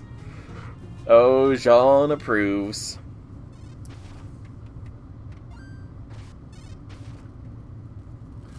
It's kind of loud, but it's also kind of fun. Well, you've seen 3 Hawartoria games now, technically. So what do you think? Can you make a Doujin out of them? You know, I believe we can. What do you all think? You could write a report on these games, or a review, or make fan art. The latter would certainly lend itself well to a manga. So with all those choices, do you think we can make something? I think I can write something about the game of Can You Make It in Life, even if it's just a report. The altar is the big sister in Nito's case. True. Nito Burrito. Nito Alter is the big sis. Jean Alter is the little sis. True, you were really interested in the marriage system, weren't you, Thrud? As for this unit, I think I can draw some fan art. Thrud being called out. I want to try making 4-panel gag comics about spirits and skellies. Then I'll be your assistant. I think I'll do something with spirits and skellies too. I bet I could write good tips and tricks column now that I've got the hang of it. Then I'll draw the column's illustrations. I'll take Hawartoria craft, although I'm not sure what I want to write. I've got an idea. What about making a picture diary? Weren't you already making one after Shun Doji told you to? I can do that for this. Then I can definitely make something. As for me, I'll write a guide for how to make an ice castle in Hawartoria craft. Then I'll make screenshots to go with it. Sounds like a plan, yeah. Urz is definitely getting off easy. This Doujin's going to turn out well. I'm surprised, given Ortland's perchance, or Ortland's enjoyment of horror games, that she's not going to be writing a creepypasta based on Hawartoria craft.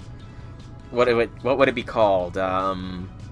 Mordred Brine or something? I agree, Senpai. I can't wait to see their finished anthology. Then I guess you'll take it from here, Tomoe.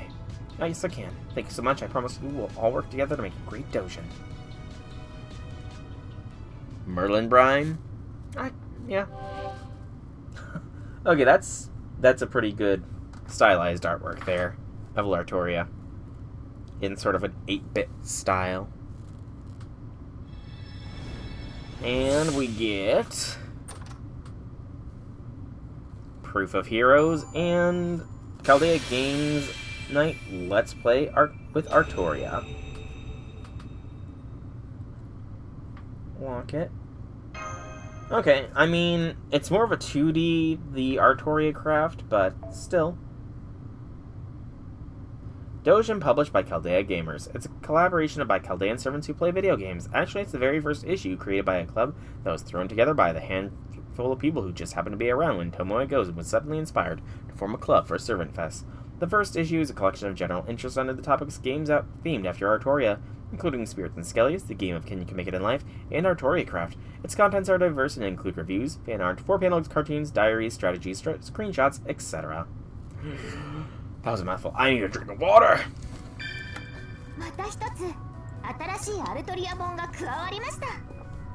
And we can finally get to the story, Stanley. The story, Stanley. Alright, bye, Janice. Have a good morning walk. The Alliance strikes back.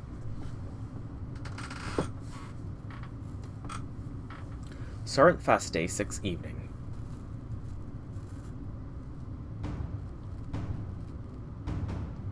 They actually finished their books?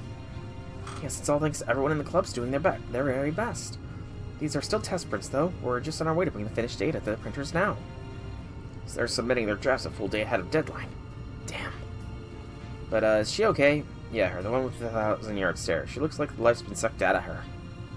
Don't worry about me. I'm just really sleepy. But now I'm finally free from editing multiple club's books at once. I heard Miss Chloe helped with everything from gathering reference material to filling in inks to implementing backgrounds on the computer. So these are finished drafts. Before you start making copies, would it be alright if I took a look at them first? Of course, and don't worry if you tear one. The source files are all digital. Go ahead and let us know what you really think. I'll pass on your thoughts to the rest of the club leaders.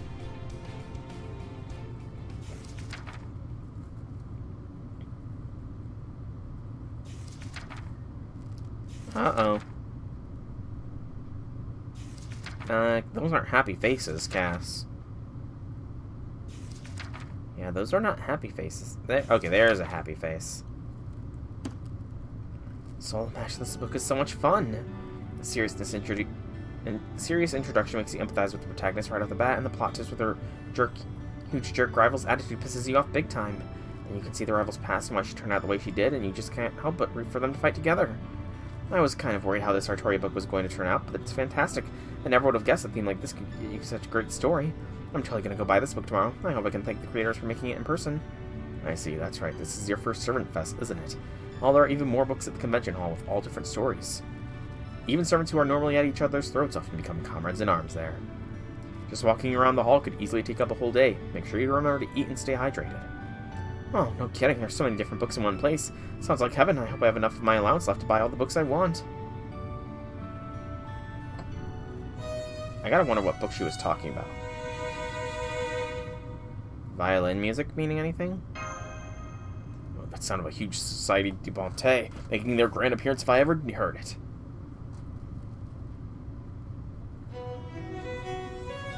Hey, it's Knock. Words are a crude and cryptic method of communication. Music is a far more ideal means of exchanging greetings across species. Thus, whenever one enters a foreign culture space, it's only right to do so accompanied by beautiful music. Pretty nice, isn't it? This is how I like to do things. If you're jealous, I suggest you take up an instrument of your own. Oh man, I don't know if my mind can take hearing such elegant talk from someone with that face. As Knock, don't you always lead with your axe at the negotiating table? Once again, I have no idea what you're talking about. Oh, no matter. At any rate, it seems you have something of it to exhibit at tomorrow's finale. So I came to inspect your books to see whether they are appropriate for the new Servantfest. Now hand them over. You did remember to adhere to the code, right? Yep, they're all masterpieces. Masterpieces, I say. Masterpieces! Not bad. I guess I should have expected as much from Servantfest Master's companions. Very well, I see no issue with the content of these books. You are approved to display and sell them at Servantfest. Whatever our differences with the Alliance may be, as a member of the Executive Committee, you have our respect for the obvious care and attention that went into these books. Now I can't wait for tomorrow to come. I sincerely hope the Summer of Paradise will be a place where all sorts of people can meet and become friends. Bye, Knock. Damn, she backed down real quick, even gave us her approval to exhibit. Does that mean she's still completely confident she'll win? Man, that pisses me off. Yeah, don't worry, as a representative of the organization with a high fallen name like Normalization Committee, she couldn't possibly bar us from competing just because she's worried we'll beat her. With books like this good on our side, nobody can stop us. So we'll see you at the hall entrance bright and early tomorrow morning. Make sure our clubs have booths ready for all day. All day tomorrow. We're gonna be selling some books. Oh yeah. Alright. Operation only on day 1.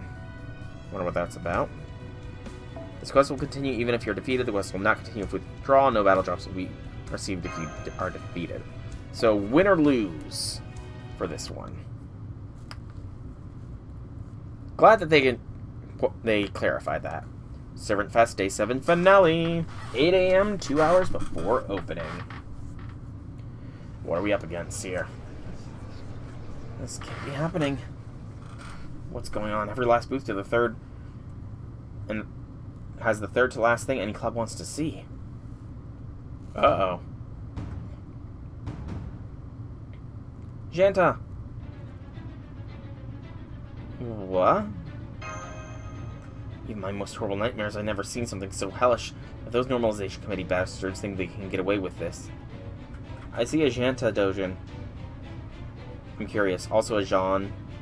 One. I guess they are both saber faces, technically. What happened here? Why'd all the clubs cancel their new books? I've been so excited to read the new books from these clubs all week. So I'm about ready to throw my diet out the window. I could eat all the chocolate in Hawartoria right now, and it still wouldn't be enough to satisfy me. No, wait, calm down. Knock, just play a song. Deep breaths. It's okay, let's calm down, okay? I am calm, damn it. Also, forget you ever heard that. So you don't know anything about this disaster either, but how did it happen then? We just received word from the printer that they were unable to print any new books due to the lack of paper. A lack of paper? Why, I'm only hearing about this now. I was afraid of this. It's finally begun. The Doujin Sage. Even when the attendees stay out of trouble and a peaceful Servantfest is about to unfold miraculously, they'll come along to ruin everything. The embodiment of evil that lives in the night woods, the king of spirits whose homes were raised to clear the way for more construction. The god of festivals whose anger grows in proportion to people's joy, leading them to incinerate every person they can. The calamity of flame, a new legend born here on Hawartoria. They're also known as new books have been cancelled, for that is their curse. New books have been cancelled. Oh no. A severe blow has been struck. I came from outside. Now what's going on? I need to get to the main streets.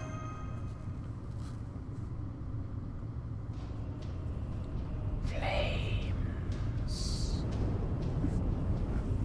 It's on us.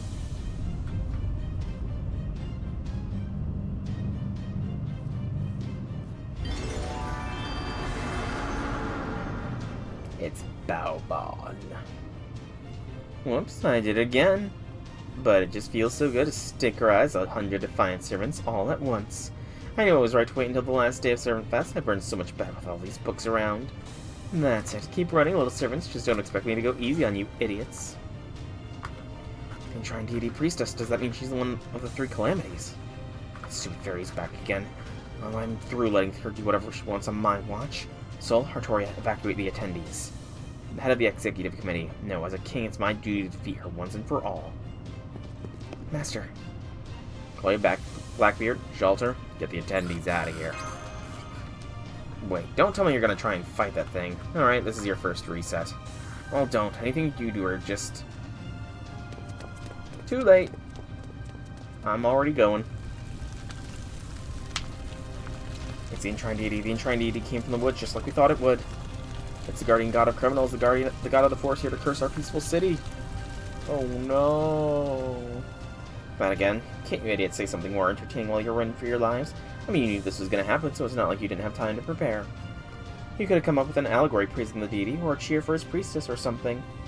Baobon. Are you even stupider than this lot? I told you, my name is Miko Seer. Sir. You. What are you doing here? You should be back at the hall with the rest of the clubs. Don't be stupid. This is obviously no time for that. Now stop trying to fight by yourself and let us join you already. I came here to deal with this thing. I see. Well, I'm glad to have you on my side. Let's see what Master Chaldea is capable of on his home turf. Keiku Miko, sir. Your days of using the Forest Spirits to terrorize this community are over. Today's the day I finally arrest you and rip that stupid disguise off once and for all. Do your worst. There's no way you lot can stop this thing. And you know, I'm also getting sick of it being called a forest god or a calamity or whatever, so I'm gonna set the record straight now. This guy's name is Burnunus. He's the enshrined deity of flame. Are you kidding me? No, I don't think she is. Burnunus? Right. Mash needs to be a starting member. Okay. And Seba. In that case... yeah, we'll bring Mash along. But if we're going up against a Saba, then I need to bring my anti-Saba weapon.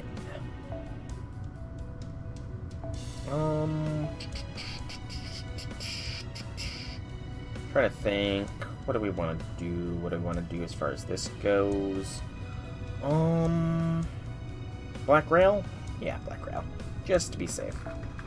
And then we'll bring along my Summer Scotty, my normal Scotty, and my Scotty can have her CE, Summer Scotty can have Fragment of 2030, and we'll bring Hawartoria as well.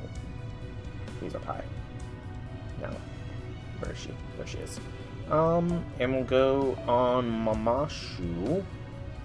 Sumo. There we go. But we're gonna switch into battle mode here. Alright. Let's just hope we do not get a first turn wipe, please.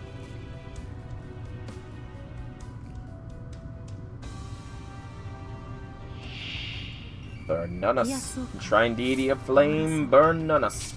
Increase damage against burn, inflict burn during normal, inflict burn when attacked. Okay. Swap out Mash for Scotty.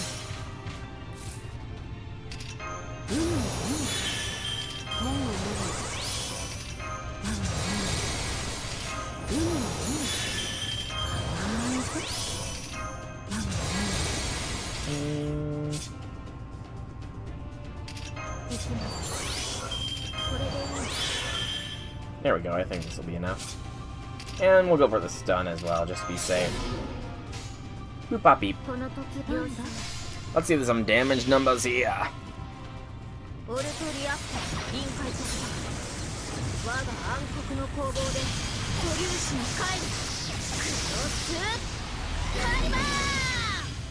Almost 1,000,000. Very good damage there.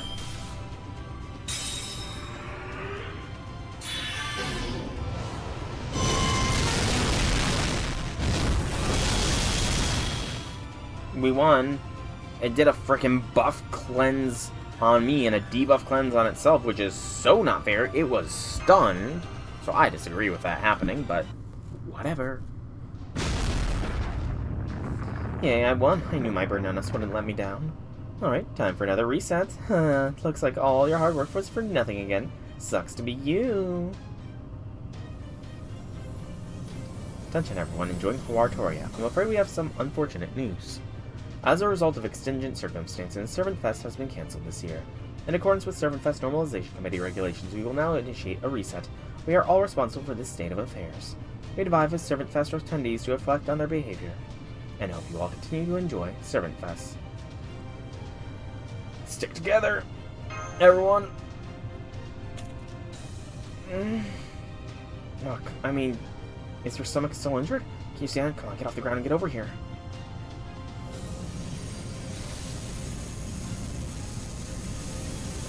Return to the past, now.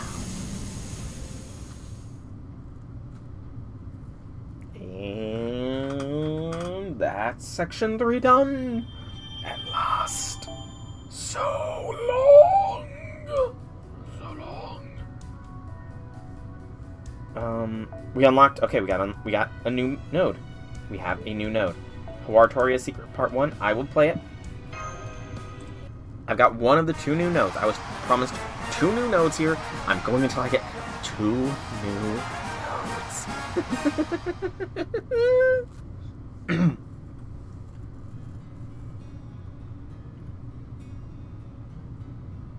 Long, long ago, people knew of the mysterious sensations. They would feel like someone was watching them or speaking to them even when no one was there. It was a strange, mysterious sensation that felt near, far, affectionate, loving. Let's be friends. And like there was no hope for escaping it. People had no way of interacting with it, understanding it, or expressing their feelings to it. But they believed it to be a force for good, and that it was necessary for all life on the planet. So they believed. Much time passed, other people washed up on the shore from a faraway sea. These new people knew the voice's true identity because of the experience they suffered in their hometown. That is blank. We must never try to understand one another. It was a very close call. After a great deal of hard work, the mysterious sensation was shut off.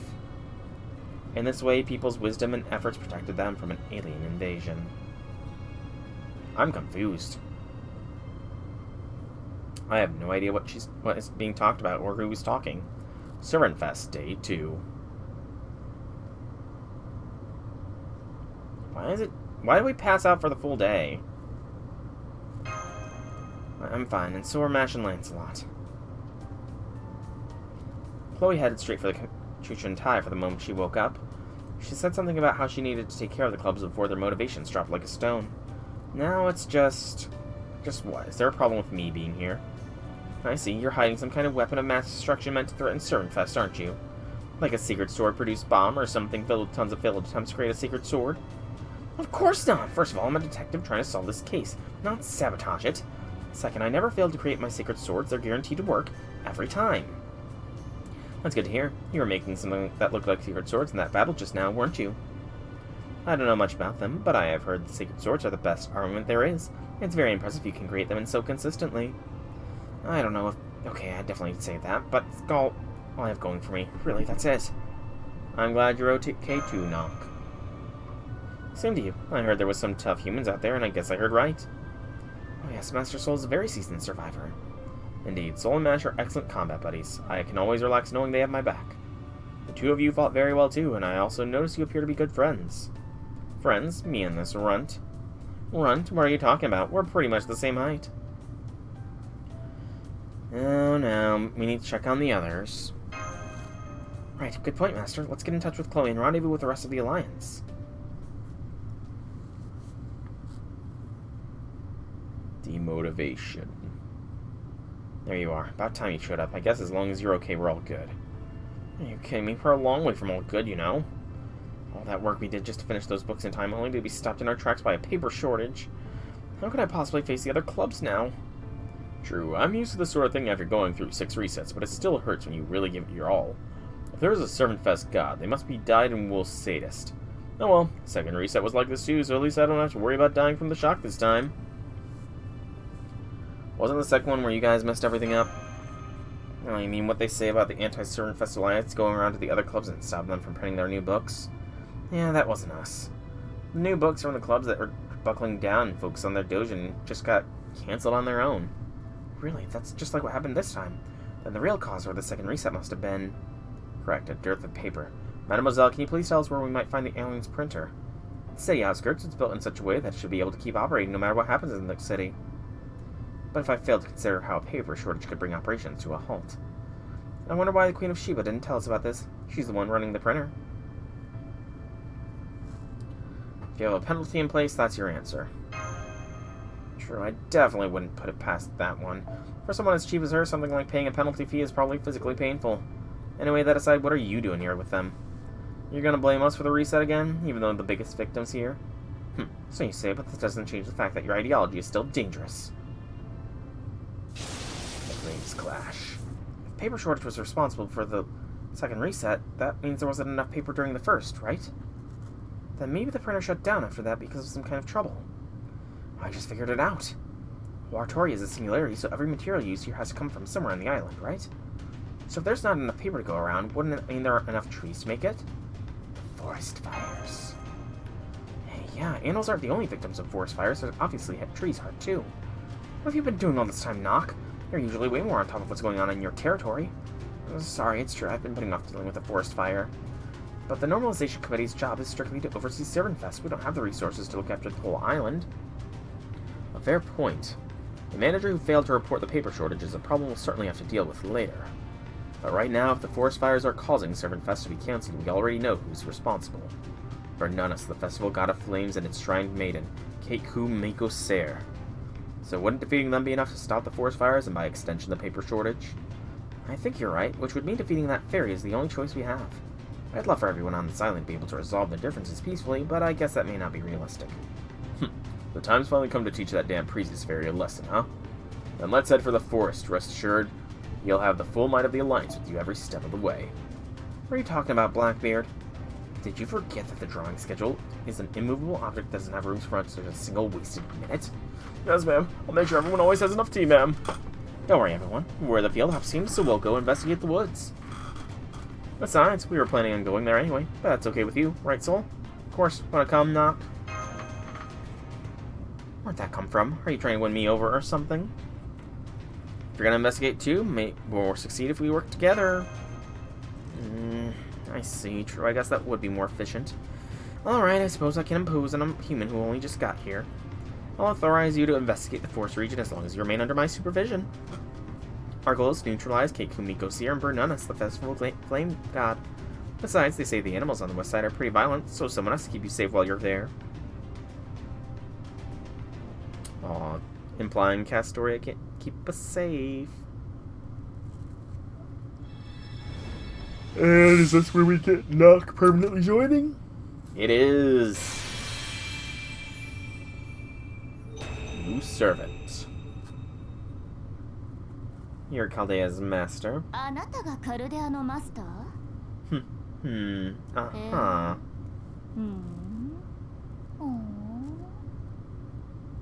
You show promise for a human. You might only be a bite-sized chocolate for me to enjoy. But fine, I'll stop fighting for your sake.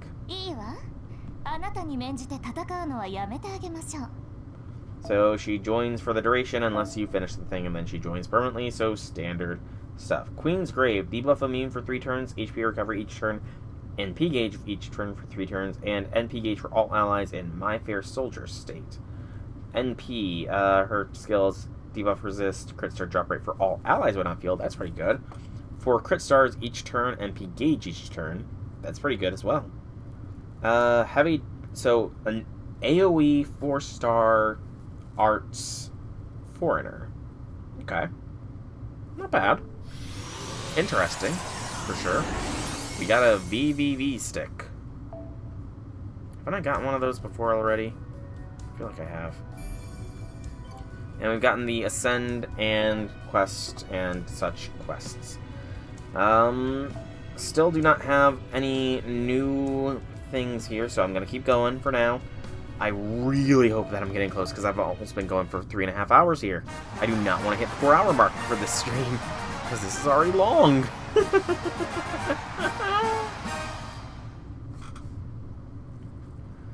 Just calm myself. Calm. The canyons. Sun is merciless.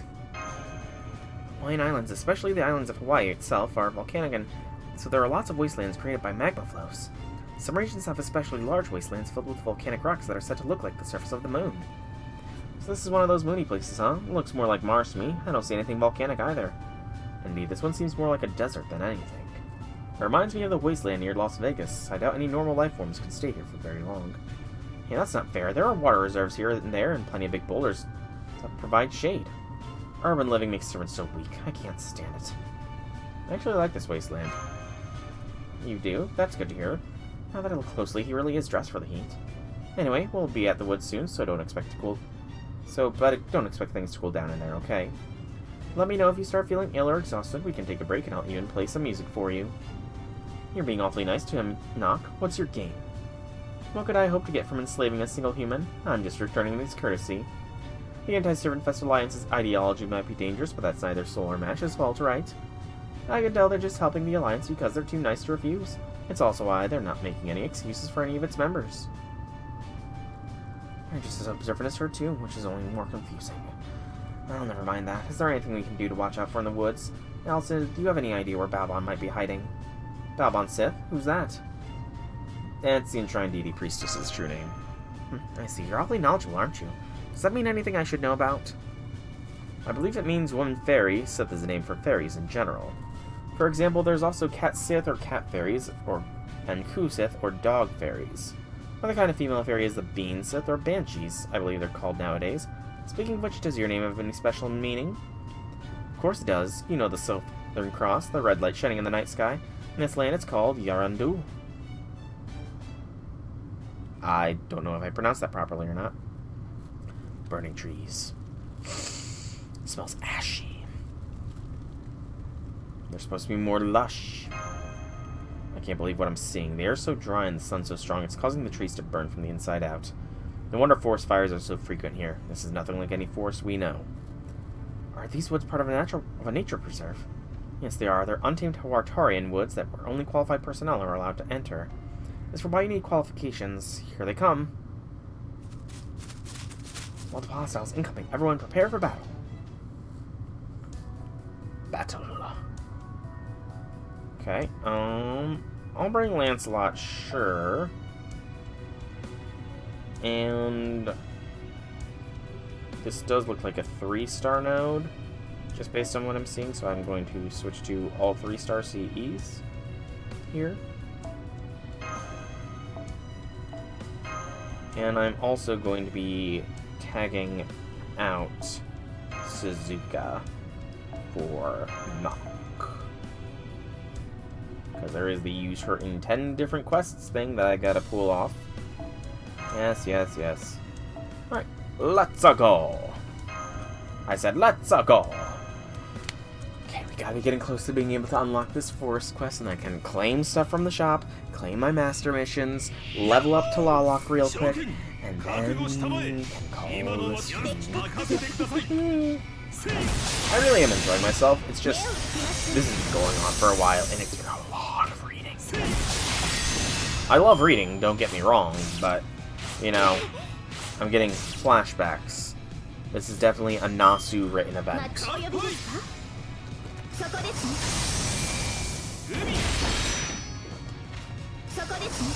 Also, I have to get Hawartoria to be randomizing her ascensions. I gotta remember to do that. Just refer to, like, Tama. Something. That'd be my best bet. Oh, pretty good. There's a kangaroo. A Joey, in other words. Oh, that was a wrong button press.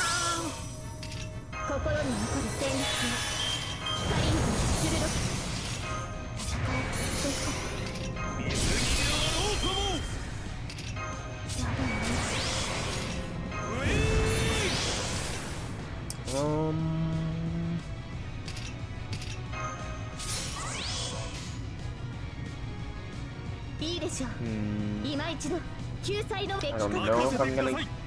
I kind of wish I could have planned that out better to guarantee a one-hit KO on this wave, but... oh well. Thinking for this long is good. Good. Lancelot didn't manage. Shame. Such a shame. Oh, we got it now.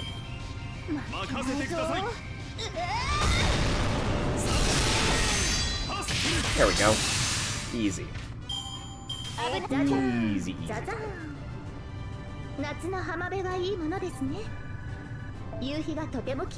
We just got a lot of the currencies there. Lots and lots of them.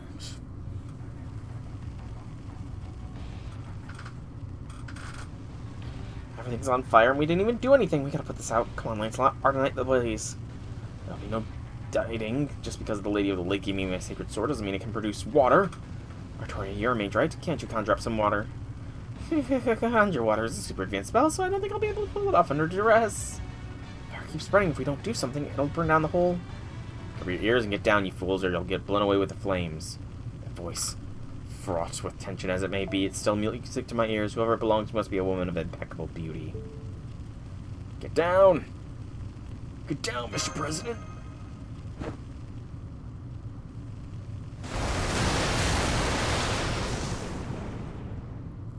What an incredible blast of water. I don't know if I didn't know better, I'd see where it came from a fire hose.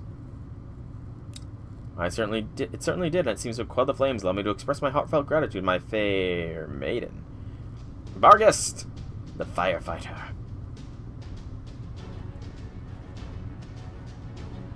Lancelot, you better... Actually, Mash would hit him if He did fill it. My fair and valiant lady, may I know your name? Okay, I'm glad he did. Alright, I'll tell you who I am, if only to stop you from causing trouble like this again. I'm Bargus, captain of the UDK charged with protecting Hawartoria's forest. Also, I don't need your gratitude rescuing people from fires. It's all in a day's work for the UDK. UDK! I do recall them being mentioned before. I do indeed. Okay. Okay. So, still nothing new yet. Secret. Please give it after this, please. Bargust! Oh, Solus, you. I suppose I did hear you would be arriving late. Well, no matter. The animals in these woods are on edge thanks to having lost their habitats to the forest fires. Say nothing of the magical energy leaking out from the night woods. Unless you have business here, I suggest you return to the city. Even the UDK cannot patrol the forest 24/7. So you're the captain of the UDK? This is one of those strong protect the weak things? Hi, mighty as ever I see. No shock there. For the matter, are you sure you should even be out here? I mean, how do you even maneuver with all that bulk through the trees without knocking them over? Okay, that's just rude. Where's that voice coming from? Oh, the child of prophecy. You're so small I couldn't see you down there. Ooh. If you can't see me, it's your problem. And while I'm at it, you're not supposed to respond to one running joke with another running joke. Hello, Bargus. I see you decided to come to the western part of the island. Indeed. I'm glad to see you. You were well, Mash. You've been staying out in the eastern city while the convention hall is, yes? I'm sure you have your hands full with the festival, but I hope you can still find the time to visit us here and now then. You would be a great help in defending the woods from disasters, falling rocks, and the violent kangaroos the Destroyer has been whipping up into a frenzy. The Destroyer, Well, no, none of that sounds good. I thought the forest fires were the only problem here. Now you're telling me you also have dangerous animals like that out here as well? Knock of the King Clan. Now you're on that too. Does that mean the Southern Cross? Does it mean Southern Cross in your language or something? No, it means the Queen's Tomb. I can't tell if I should take that as a bad omen or an honor. Well, more importantly, Bargust, was it? That was great. I've never seen a firefighter put out a blaze like that so quickly. With you on our side, we could deal with the enshrined deity, his priestess. No, wait. We could put all of the fires in the city in no time, too. You've got to come to the committee headquarters with me. We'll gladly hire you and the rest of the UDK. The only problem is that Bargust... Yeah, putting out fires isn't what her powers are for. Kind of the opposite, really. I have no intention of leaving the western area. Protecting the forest is half of my sworn duty. For that matter, I have no interest in this Servant Summer Festival nonsense whatsoever. So I will not be setting so much as a single foot in this city of yours. Remember that. What about Baban? Anything you can tell us about her? Her? Yes, I can. It pains me to say this. But Balban, Melusine, and I all came to the Singularity for the same purpose. However, Balban retreated to the Nightwoods, and Melusine, I have no idea what she could be thinking. She's a fairy like me, so she can surely hear the voice coming from this island as clearly as I can. Yet she chooses to spend her days doing nothing but eating, sleeping, and lounging on the beach. She's a disgrace to the Tamlin. The next time we fight, I will prove once and for all which of us is superior. Man, keep it down, Baggy. You just scared off all the animals around here. Not to mention you almost blew out Soul's eardrums. My apologies. I can't believe I let myself get so swept up in my emotions that I completely forgot the company I was in. At any rate, I take it you have business with Balban Sith, then I must give you the same warning. Her hideout, the Nightwoods, lies in the darkest depths of this forest. It's a holy land guarded by the local spirits, as well as the domain of two fearsome creatures. Even I'm reluctant to speak their names. One is the Destroyer of Worlds, worshipped by animals everywhere. The other is the Dark Fairy King, feared by animals everywhere. The presence of these two monsters would make any trip to the forest fatal for you. The Dark Fairy King, eh? Those are some of the lamest names I've ever heard. Damn it, does that mean you have even more suspects now? Of course, that may be a moot point, since you won't be able to enter the Nightwoods even if you wish to. High Queen Morgan has put up a bounded field all around that area. The only ones who can freely pass through it are the local wildlife and Balban, the High Queen's heir. My fellow UDK members have told me that Balban is causing trouble in the city. I could deal with her myself, but as a ruler, Tamlin are not permitted to fight each other. If you wish to stop her, then do so yourselves. There are so many other servants in the city, yes? Surely you can find at least one truly talented mage instead of a berserker who merely calls herself one. Oof! The burn. So I suggest you look to other comrades to break through the bounded field. Assuming, of course, that a mage capable of destroying one of High Queen Morgan's bounded fields could actually exist in proper human history. I'm sure there's probably a couple at least, you know, probably one or two. Media would probably work. Still nothing. Maybe after this whole section is done, I will get something. Maybe. Please. So long I've been going for. Scotty is saying no. Merlin seems interested. Taigong seems interested. I might have missed somebody else because I wasn't looking at the screen, though. Just our luck that every last one of them turned us down. They both seemed interested. 3 bound cards would kill me. I'm not familiar with this world's Fey language. I'd be terrified of what might happen later. The spell's lineage isn't like anything I've handled, for that matter. It's the kind of spell that should never be broken anyway. Since they gave us such definitive reasons for refusing, it doesn't feel like there's any further room for negotiation. Indeed, only Merlin refused because he didn't want to break the spell, not because he couldn't, or so he said. By now, this is certainly nothing new from him, but I find myself wondering just how seriously he takes his duties. So that's what you guys got up to on the western end of the island while I was busy wearing between clubs? It really doesn't seem fair that a priestess in an overgrown deity costume is being protected by a bounded field that not even mages from the Age of Gods can break. What do we do now?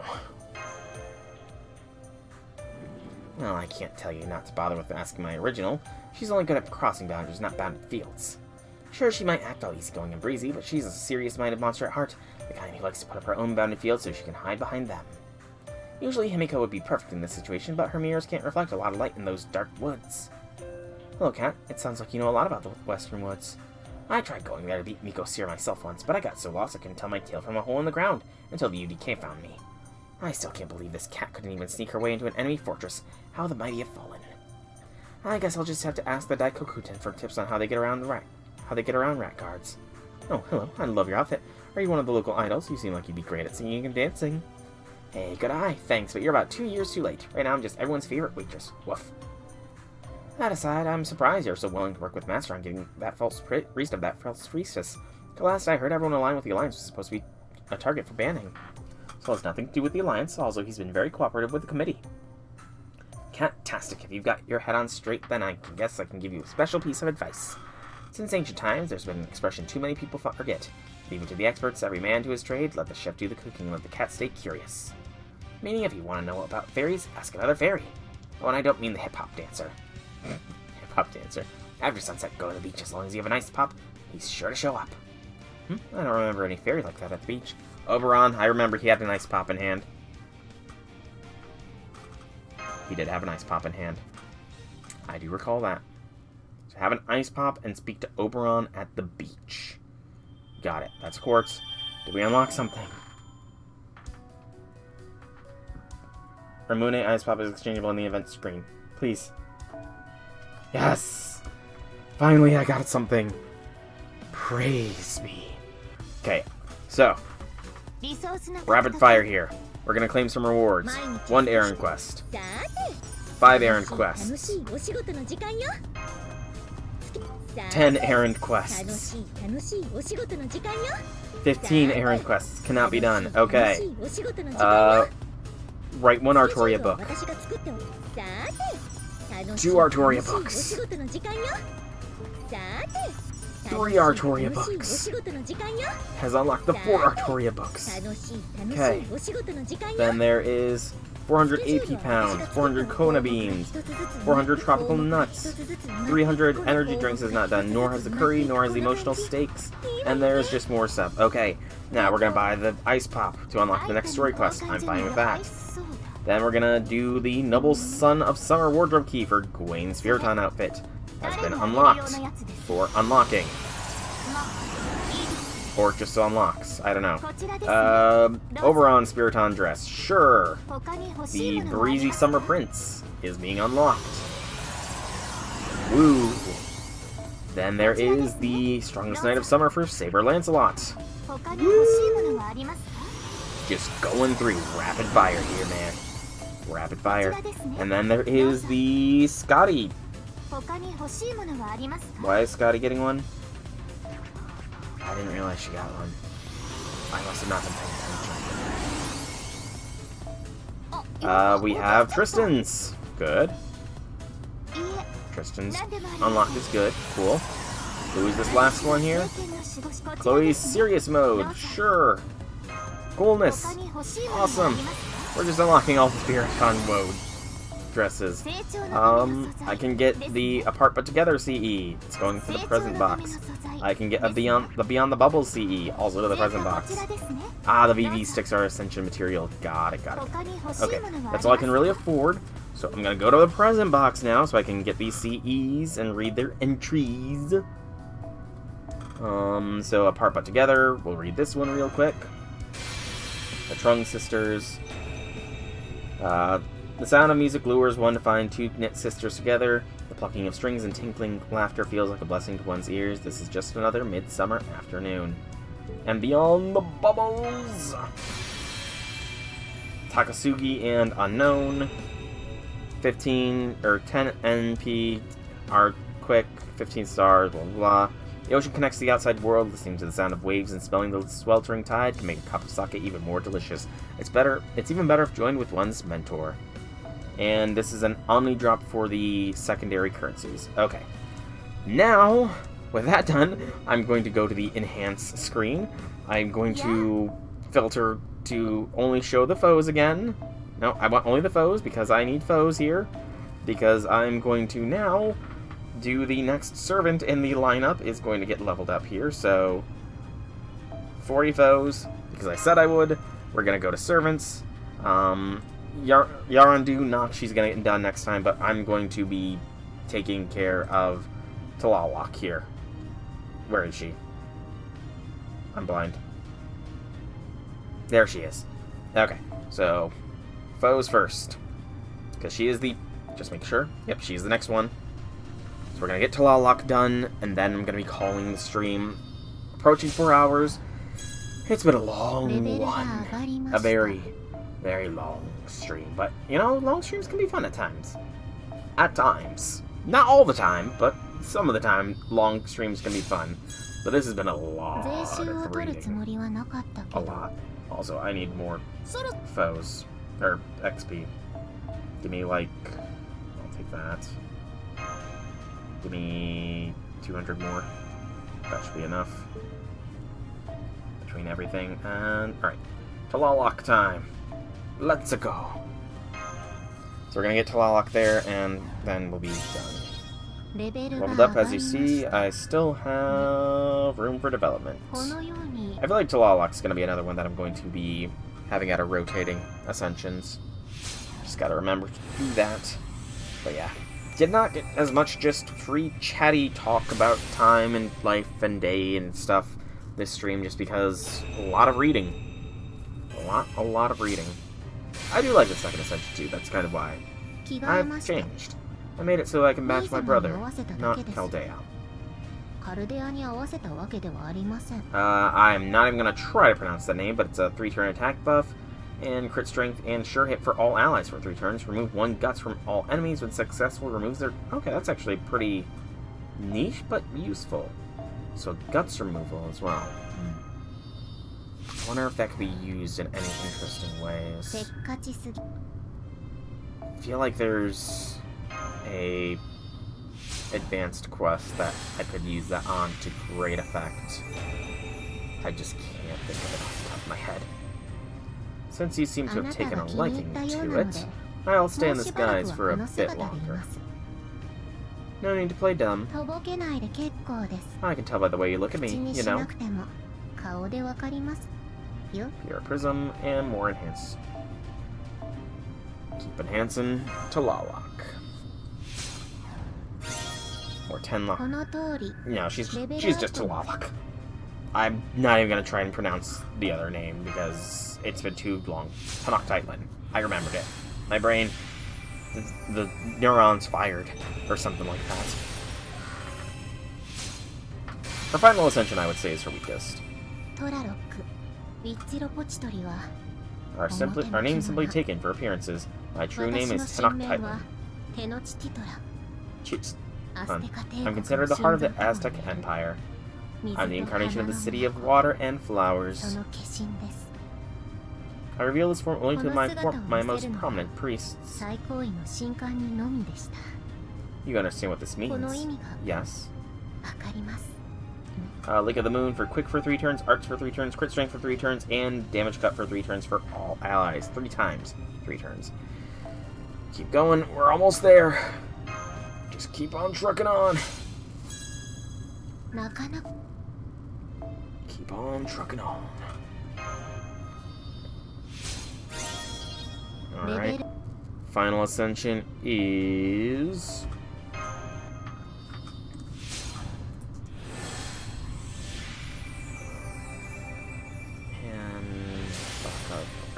I'm just making a note of myself to make sure to figure out the random ascension stuff. When the Aztecs lost their homeland, they arrived at a safe haven after wandering for a considerable amount of time. They arrived at a lake which was named the Moon's Lake. It must originally have been an elemental who lived in this lake. Elementals typically avoid humans, but I did not leave the lake and soon became the heart of this city. I never wanted to become human, nor did I want to become a god. I simply found the humans' active liveliness and their budding laughter to be pleasant. As they loved my lake, so I loved them back. 3 quartz, nice. And that is actually very sweet. So she's not only the embodiment of a city, she's also an elemental of some kind. So much like you, Senpai. Okay. Okay. Alright, there we go. Tlalok, max leveled. Now we are going to skill her up. And like I said, knock will be done next time. Tlalok. Where is Tlalok? Tlalok. She's a 4-star. She's gonna be a little lower. Brain, start parsing things properly. There she be. Okay. So, I think I'm gonna start my sign-off talk here. It's been a long one. A very, very long stream for this summer. And I imagine the next part's gonna be just as long, because we're gonna have to do more Doujins. Possibly. Probably. But we'll get through it in the end. But that is all for future me's concerns. For now, present me is going to sign off here. So, I have been Soulrack Dragon. I hope you've all enjoyed this stream. If you have, leave me some feedback in whichever way you so see fit. And if you're watching this on YouTube, thankfully I decided to separate this, or hopefully I decided to separate this from the rolling portion, so it's not going to be quite as long. Still going to be pretty long, but it should be more manageable. Like the video if you did, comment on it if you want to say anything, subscribe to my channel, it is always helpful, and I will always appreciate it if you do.